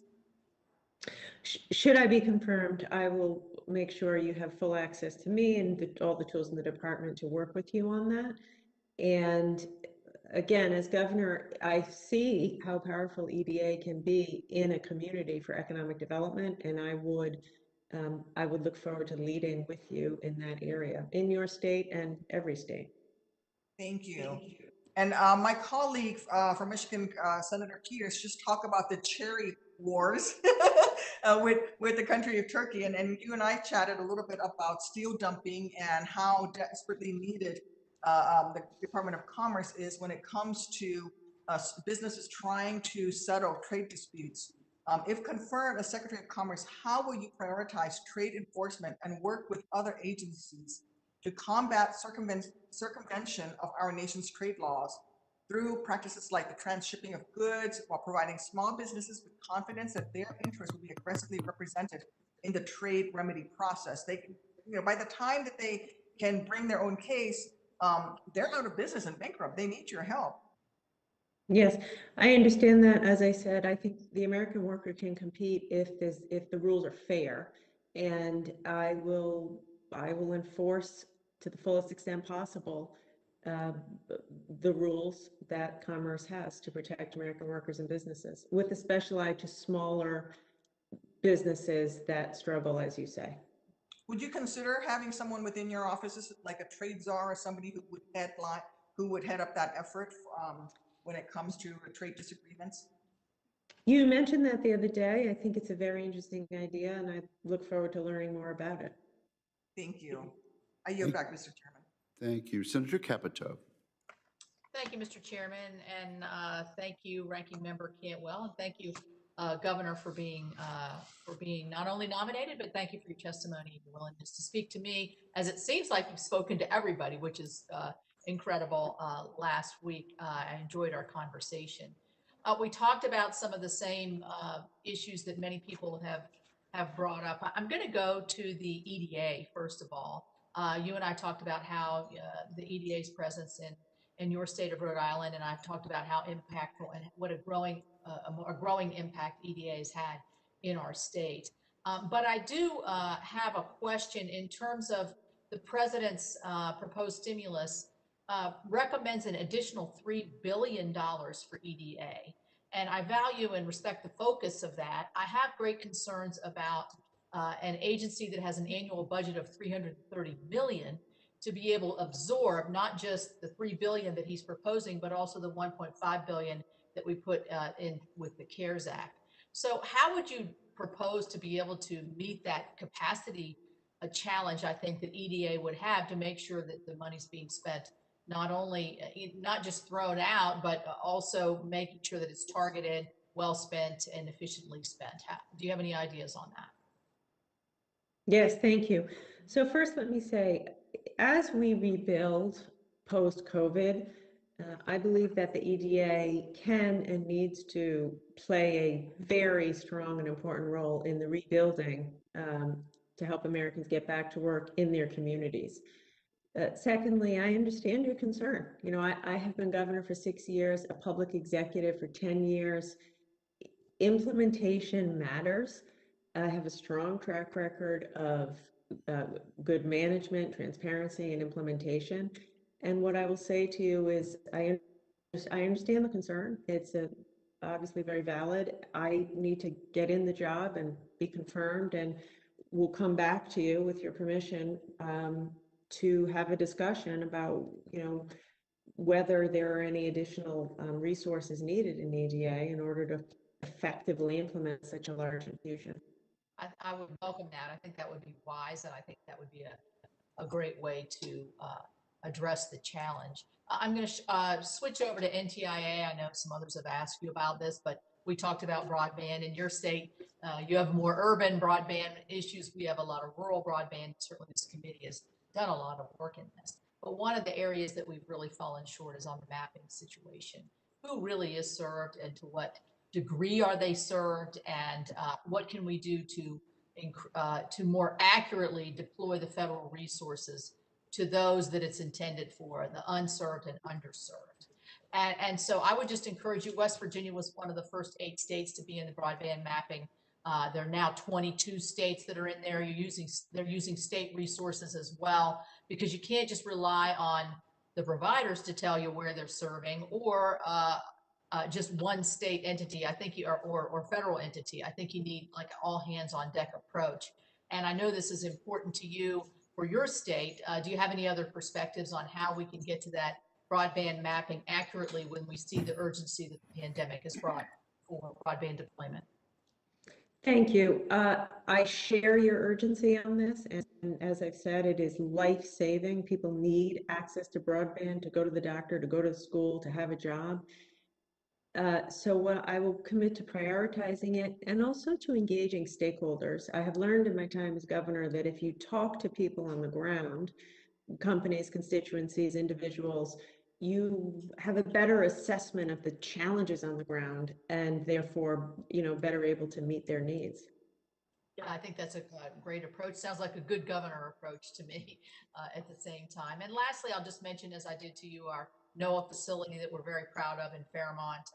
We do a lot of supercomputing there. We also have the Enterprise Security Operations Center, which it does a lot of cybersecurity. You can imagine a lot of the data that is collected in the satellite sphere is very important to our national security, but also to our homeland security in terms of protecting life and property, in terms of being able to not just predict, but be able to front run certain kinds of what would potentially be weather disasters or other things. So I would just, I mentioned to you, I invite you to come to Fairmont upon your confirmation and to see the Noaa facility and to see where the great folks in Fairmont can be more helpful and use that expertise that they combine with the educational centers to be able to enlarge the presence. And my time is done, and I listened to what my chairman says, and he says, stick to the time. So thank you very much.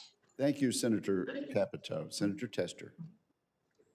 I want to thank you, Mr. Chairman, both chairmen, as a matter of fact, and I want to thank you, Governor, for being here. I come to you a bit blurry today, and I'm not even in Montana. I'm in D.C., which brings me to broadband. I'm actually seeing double here on the screen. Yeah, I know. Just close one eye and it'll be better. So I want to talk broadband a little bit, Governor. It's a 4 or 5-legged stool with the FCC, Rural Development, USDA, and NTIA. I think that is an incredible challenge in getting what many of the questions have talked about, and getting broadband built into unserved areas. Tell me if you've thought about this, number one, and number two, do you have some ideas on how to get the different agencies to work as one? I quite frankly think we ought to put it into one. I know there's some difficulties in doing that, but it's really tough to have accountability when you got 4 different agencies doing the same thing. Yeah. So thank you for this. And I would just again want to reiterate that this will be a strong focus of mine, because I know it's a problem on tribal lands, rural, everywhere. I have learned in my time as governor a bit about how to break down silos in government. It is difficult, but I believe it is possible if we have a shared goal, as we will in this instance. It's bipartisan, it's necessary. We need to break down the silos and come together to achieve that goal. And I will just commit to you that I will lead on the issue and also collaborate, as you say, with the FCC, with other areas of government, in order to make sure we deliver for the American people. American people don't care about our silos and bureaucracy. They want us to deliver, and that's what I'll work on. Well, I appreciate that. And just to show how effective you are, I am now in focus. So it's incredible work, Governor, already, and you're not even confirmed. Look, in Montana, the wood products industry is really an important industry. It creates a lot of jobs, provides lumber for building homes and corrals and everything else. The duties on softwood lumber, I would hope you would maintain that where they are now, because it's fair and it offers some opportunity for forest management and creation of jobs. across Montana, across the West, and, you know, across the whole country. Maine's also affected.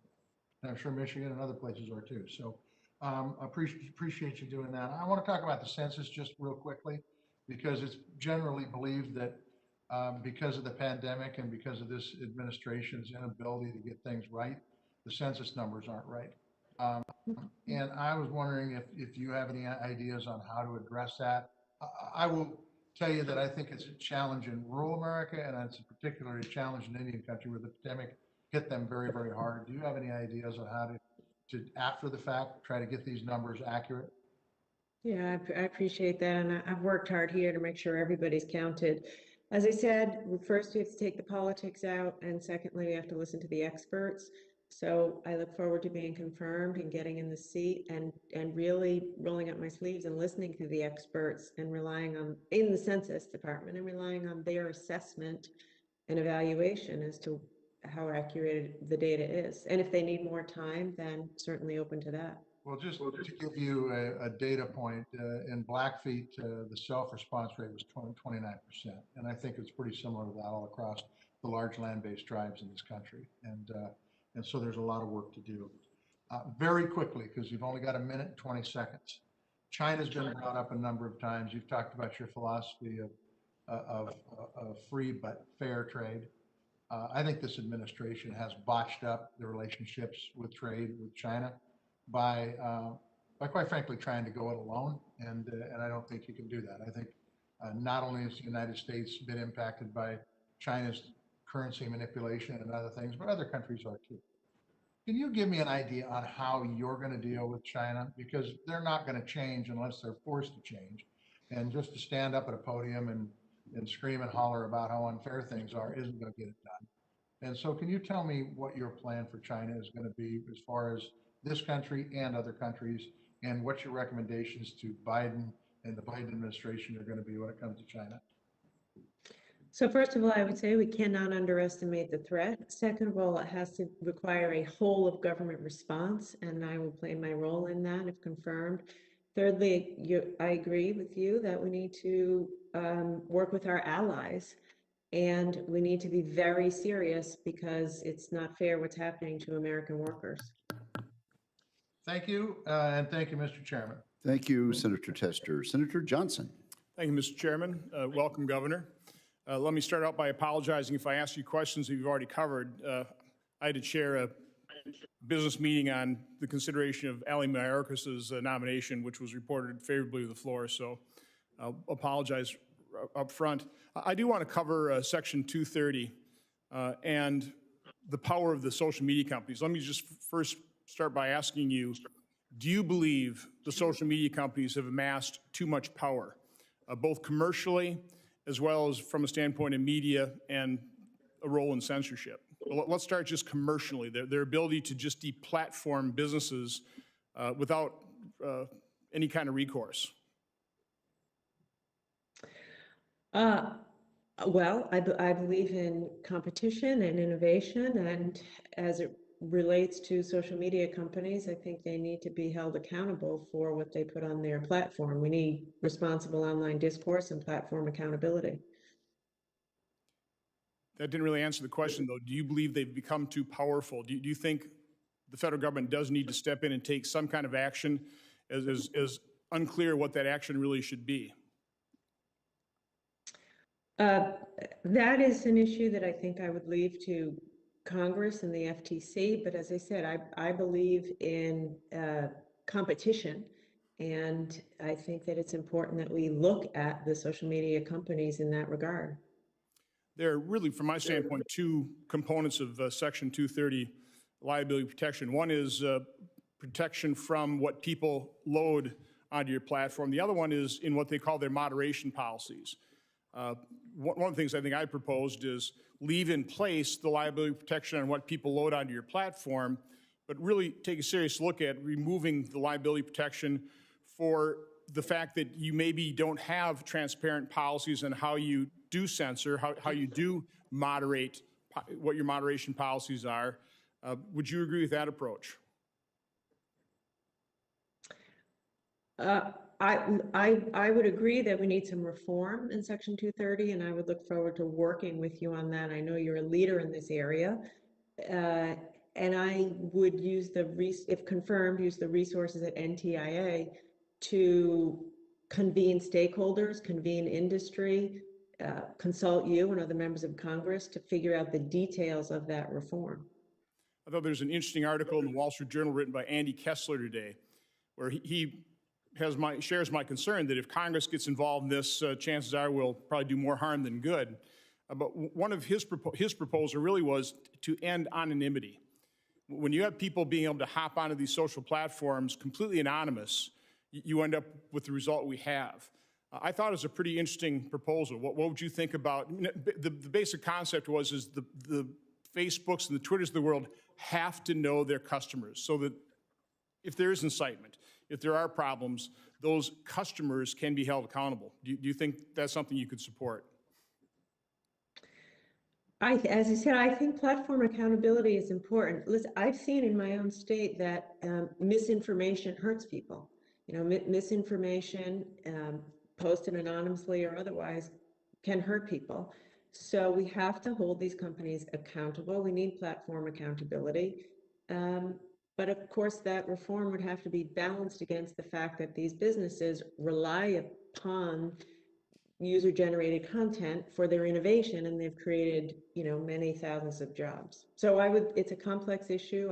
I know you're a leader in it, and I look forward to working with you.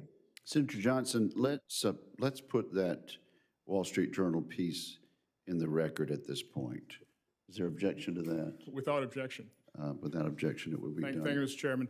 In my final minute, I want to revisit net neutrality. I'd rather not. I really applaud Chairman Pai in his courage against protests and threats of removing any types of policies that tried to create net neutrality, which I think would have done just the opposite of what net neutrality sounds like it would do. I haven't seen people being throttled back. I haven't seen this be an issue. What I've seen is continued investment in the internet, which is why Chairman Pai instituted those orders. Where do you stand on net neutrality? I'm hoping and praying this administration is going to re-raise that issue.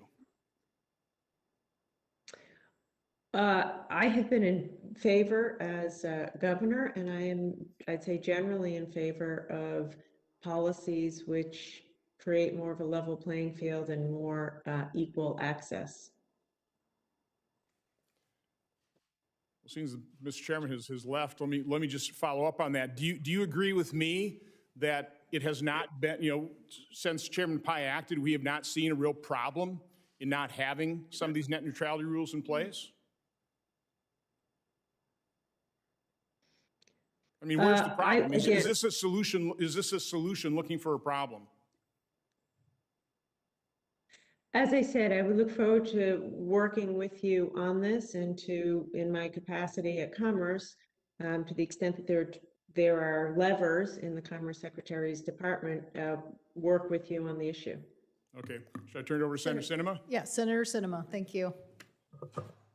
Thank you so much, Madam Chairman, and thanks to Governor Raimondo for joining us today.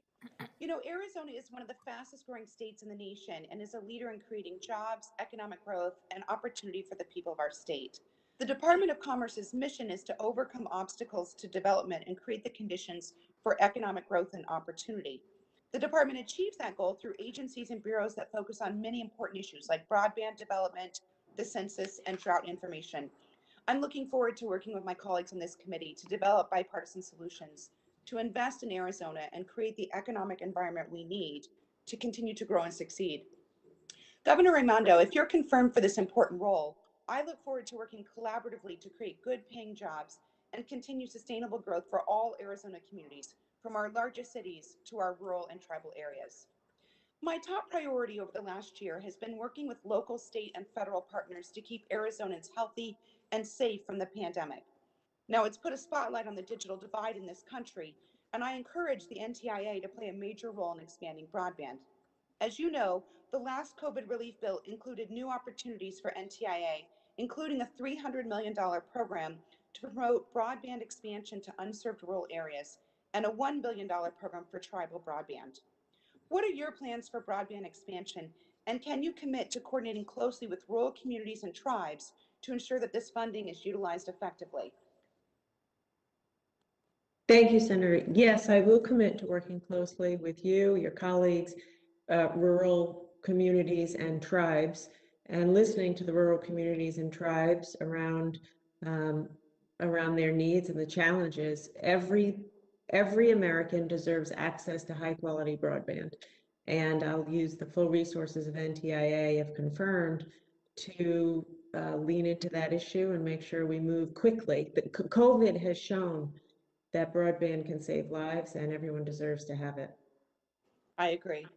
You know, one of my top issues is increasing domestic manufacturing of semiconductors. In recent years, other countries, including China, have given massive financial incentives to semiconductor manufacturers to build factories offshore. This has shrunk the United States' share of the semiconductor industry. And domestic manufacturing is not only an economic concern. The Defense Department has identified a secure semiconductor supply chain as a national security issue. I've been working with a bipartisan group of senators to advance the CHIPS Act. Last year, we authorized the Commerce Department grants for semiconductor manufacturing in the Defense Authorization Bill, but we have more work to do. Will you prioritize this issue as Congress works to bring these jobs back to our country? Thank you. Yes, the semiconductor industry is vital to American economic and national security. And President Biden has been clear that we will have a whole of government approach to semiconductors. And I plan to play an active role on his team, as you say, making sure that we have jobs for economic security, but also national security issues loom large in this area. We need a resilient supply chain to be secure. Agreed. The accuracy of the 2020 census is very important to my state. Arizona is one of the fastest growing states in the country, and we need to be sure the Census Bureau data is accurate. The previous administration harmed the nonpartisan history of the Census Bureau through attempts to add a last-minute citizenship question and prohibit the inclusion of undocumented persons in apportionment data. Also, the COVID-19 pandemic curtailed the ability of the Census Bureau to engage with Arizonans. So the Census Bureau will need to be transparent in discussing any shortfalls in the data that were collected due to limited operations. Can you commit to repairing the damage and improving relationships with historically undercounted communities today, ensuring accurate and cost-effective counts in the future? Thank you, and you brought this up the other day as well. I commit to taking the politics out of census, relying on expertise, and doing everything I can to rebuild people's trust in the census. It needs to be accurate. Thank you. In my last minute, I want to just briefly talk about Noaa. As you're aware, the Southwest United States continues to face an unprecedented drought, resulting in a wide range of impacts from wildfires to water shortages. In Arizona, we rely on water not only to brush our teeth and shower, but also for our economic security. And we are ready to work with other Western states to ensure we have a healthy watershed and continue to be responsible stewards of our water. We've got to use the best available science to make informed decisions. So will you commit to utilizing and strengthening programs such as NOAA's National Integrated Drought Information System to help us understand and address the impacts of this drought? I will commit to working with you on that, and I understand how important it is to your state. Thank you so much, Governor, and thanks for being here today. I appreciate it. Senator Scott. Thank you. Governor, thank you for the call we had the other day. We had the opportunity to talk about some of the issues that governors deal with, and I think it's positive when you see a governor come up and serve in an administration.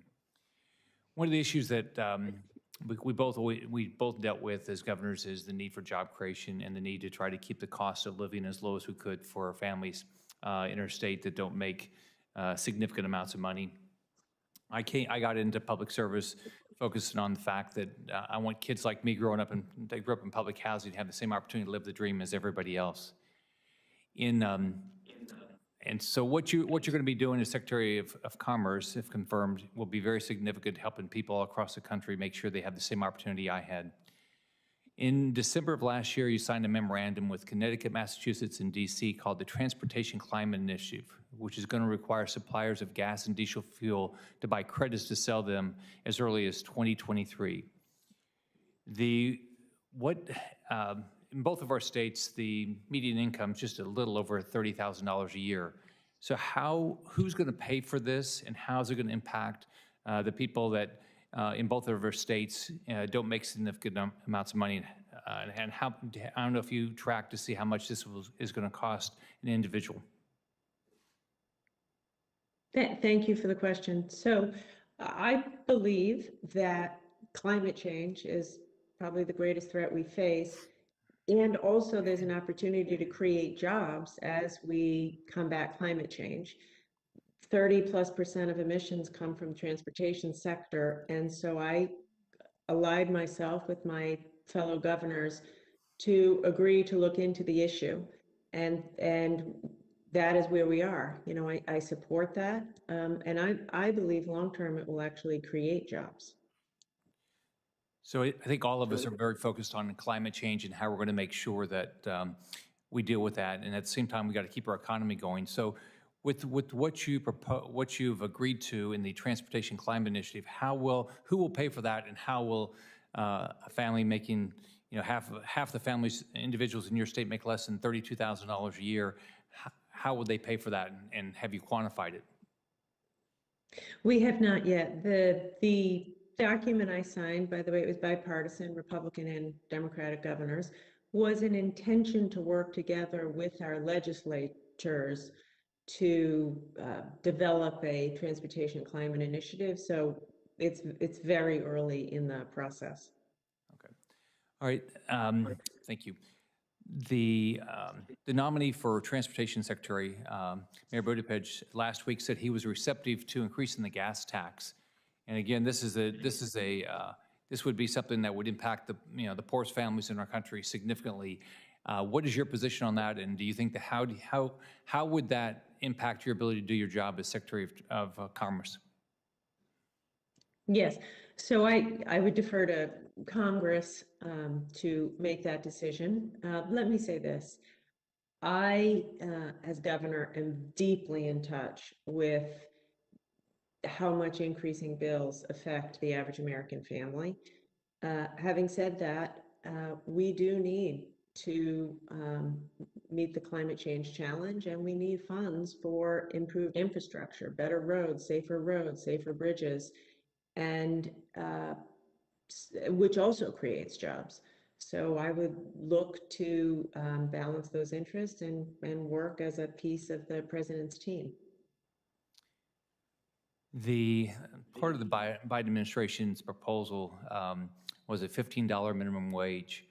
And according to the Congressional Budget Office, 3.7 million people are going to lose their jobs as a result of that. And as we all know, as Secretary of Commerce, your job will be to figure out how to help our small businesses, help them prosper, and because that's most where our job creation is. So what is your position with regard to increasing the minimum wage, and what impact that will have on our small businesses and our families across the country? Yes, thank you. So I believe work ought to pay, and you shouldn't live in poverty if you work full time. As governor, I've shepherded through several increases in minimum wage, and we have not seen any impacts on unemployment. And so as with all policies related to wages or commerce or competitiveness, I will consult broadly with stakeholders, with industry, and take a thoughtful approach. But I know many businesses also support that and believe that work ought to pay. Thank you, Governor. Senator Rosen. Thank you, Madam Chair, a ranking member still, I guess, but thank you, Senator Cantwell, and Governor Raimondo. Thank you for being with us today, and thank you for your commitment to serving our nation. I really appreciated our productive meeting. I look forward to learning more about your plans to revive our nation's economy, to create jobs, and to ensure that every American has access to broadband, no matter where they live. Amidst a global pandemic that has devastated our economy, I urge this committee to facilitate a swift confirmation for Governor Raimondo so she can immediately get to work for our country. But I'd like to begin by talking a little bit about repealing solar tariff. The solar industry employs about 7,000 workers in Nevada, the most solar jobs per capita in the entire country. If we're to address the climate crisis and continuing to create those good-paying jobs in the energy sector, we must have a federal policy that promotes the affordable deployment of solar projects. Unfortunately, the previous administration imposed costly Section 201 tariffs on imported solar panels and cells. These misguided tariffs have cost us an estimated 62,000 solar jobs across the United States. In October, the Trump administration doubled down on this failed policy and directed the United States Trade Representative to increase the tariffs for 2021. The right move for the economy and the environment would be for President Biden to rescind this ill-conceived proclamation before it takes effect on February 7th. Given the extremely small solar manufacturing industry in the U.S. and the fact that nearly 90% of solar jobs in the U.S. are non-manufacturing jobs that rely on affordable solar panels, do you support the current tariffs on imported solar panels? And will you work with me to address this pressing issue and, of course, time-sensitive issue? Yeah, so thank you, Senator. I understand from talking to you and your governor how important these solar jobs are in your state, and I look forward to learning more about it. Of course, I will work with you, and I understand it's time-sensitive and challenging, and a lot of jobs are at stake. I appreciate that. Usually we have nothing but sunshine in Nevada, but I hear today it is snowing on the Las Vegas Strip. So, but we'll have sunshine coming back soon. But speaking of the Las Vegas Strip, I want to talk about reviving our entertainment economy. Because in Nevada, while our economy continues to recover from the devastating impact of the pandemic, we're still facing one of the highest unemployment rates in the country. Nearly 500,000 jobs are part of Nevada's entertainment and tourism ecosystem. Unfortunately, our once vibrant creative arts community is now just struggling to stay afloat.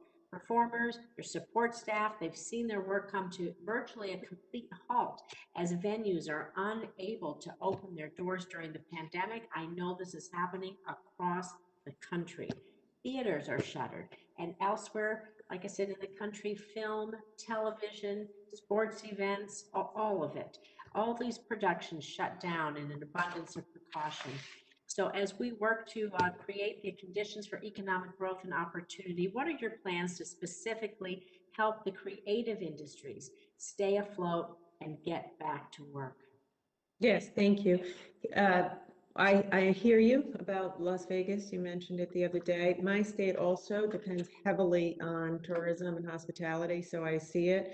I expect to play a real leadership role with Brand USA and work with you and the industry and collaborate to find creative ways to get folks, traveling again, going out to dinner and the like. Again, it's important. And of course, I support President Biden fully in his reinvigorated approach to get COVID under control, which gives people confidence to go out and travel.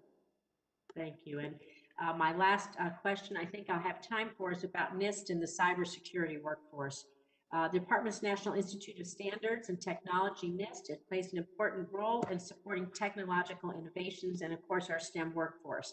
In particular, and I like this acronym, the National Initiative for Cybersecurity Education, or NICE, is housed within Nist. It focuses on cybersecurity, education training, and workforce development. And according to their NICE jobs current heat map, there are currently over 520,000 cyber job openings in the U.S. So in the interest of time, I have a few bills out there: cyber ready workforce, junior ROTC, cybersecurity workforce framework. We're working on all of this. What are your goals for supporting our cybersecurity workforce? 500,000 jobs open, probably more to be created. We know we've got lots more needs. Let's get folks into these jobs. I could not agree more. I will work with you on it. I'll prioritize it. I have done that as governor. A big piece of that puzzle is job training, but I agree there are many jobs available and we ought to help Americans get them. Well, thank you. I appreciate your willingness to serve, and I yield. Thank you, Senator Rosen. Senator Young, are you there? I am indeed, Chairman. Thank you. Governor, it's so good to be with you again. Enjoyed our conversation the other day, and I'll be following up on that. Once again, thank you for your willingness to serve and for appearing before the committee. We discussed during our conversation the overwhelming geographic concentration of venture capital investment in 3 states. And that concerns me. It's detrimental to the U.S. innovation base, especially at a time when the U.S. is going toe-to-toe with countries like China. So we need to harness more of that talent across the heartland of America and around all 4 corners of our country. That's why I co-authored the Endless Frontier Act with Senator Schumer. The bill would bolster U.S. leadership in science and tech innovation by making a $100 billion strategic investment in emerging technologies. Additionally, the bill will deliver $10 billion to establish regional tech hubs across the country to launch innovative companies, revive American manufacturing, and create new jobs to reinvigorate our local communities. So we're talking here about a technology policy for our country. We've got a clear plan to implement one. I would ask you, Governor, do you think the Endless Frontier Act would help expand entrepreneurship and fuel greater innovation through these new geographic regions outside the traditional tech hubs that we have around the country? Thank you, Senator. I certainly share your concern that capital is concentrated in too few areas. By the way, my state is not one of them, so I live it, and would absolutely work with you to, disperse that. We've talked a lot today about how to compete with China, and we talked about tariffs and defense, but some of it is offense, which is investing in America innovation and doing that broadly. And so I would be excited to, work with you on that issue. It is about offense, and we had discussed this in our conversation together. I think I used the phrase that United States needs to outgrow, out-innovate, and out-compete China, and you agreed with that sentiment. If confirmed, in addition to perhaps the Endless Frontier Act and being supportive of that sort of initiative, are there any other steps that you might take to sort of execute on this mandate of outcompeting the Chinese, just as we outcompeted the Soviet Union? Yes, well, there are many areas, and I'll be brief, but one of the areas of commerce is Nist, which has a huge role to play in standard setting. And I believe America needs to lead in the standard setting, especially as it relates to new technology. I know you care a lot about artificial intelligence and blockchain. And so I feel that that's one way in particular that we could help Americans to compete and lead and win. Very good, very good. I have about a minute and a half left. This is sort of how this works. Not a lot of time, but I'm going to pivot quickly to supply chain. And there's been a lot of talk about supply chain management and retrenchment of vulnerable supply chains in conjunction with this pandemic. We know that we are vulnerable. 95% of surgical masks and 70% of respirators were made overseas at the start of this crisis. Pharmaceuticals and medical equipment might be the most visible offshore sectors. As we begin to recover from this crisis, we need to secure these supply chains. And to maintain long-term investments, we have to ensure continuous demand for domestic production. If that's not ensured, no one's going to stand up a factory to build essential items. This demand can't just be a one-off spike. So with that said, sometimes the issue is not a lack of total demand, but a matching demand with supply, especially in localized markets spanning across the country. One strategy could be mapping out and exaggerating demand and exploring various incentives to support American companies with moving supply chains. If confirmed, how do you plan to facilitate reshoring domestic supply chains? Thank you. First, I'll say it will be a priority because it will help us shore up our national security and economic security. And the technical resources of the Commerce Department are second to none in figuring out the complexities of how to execute on that.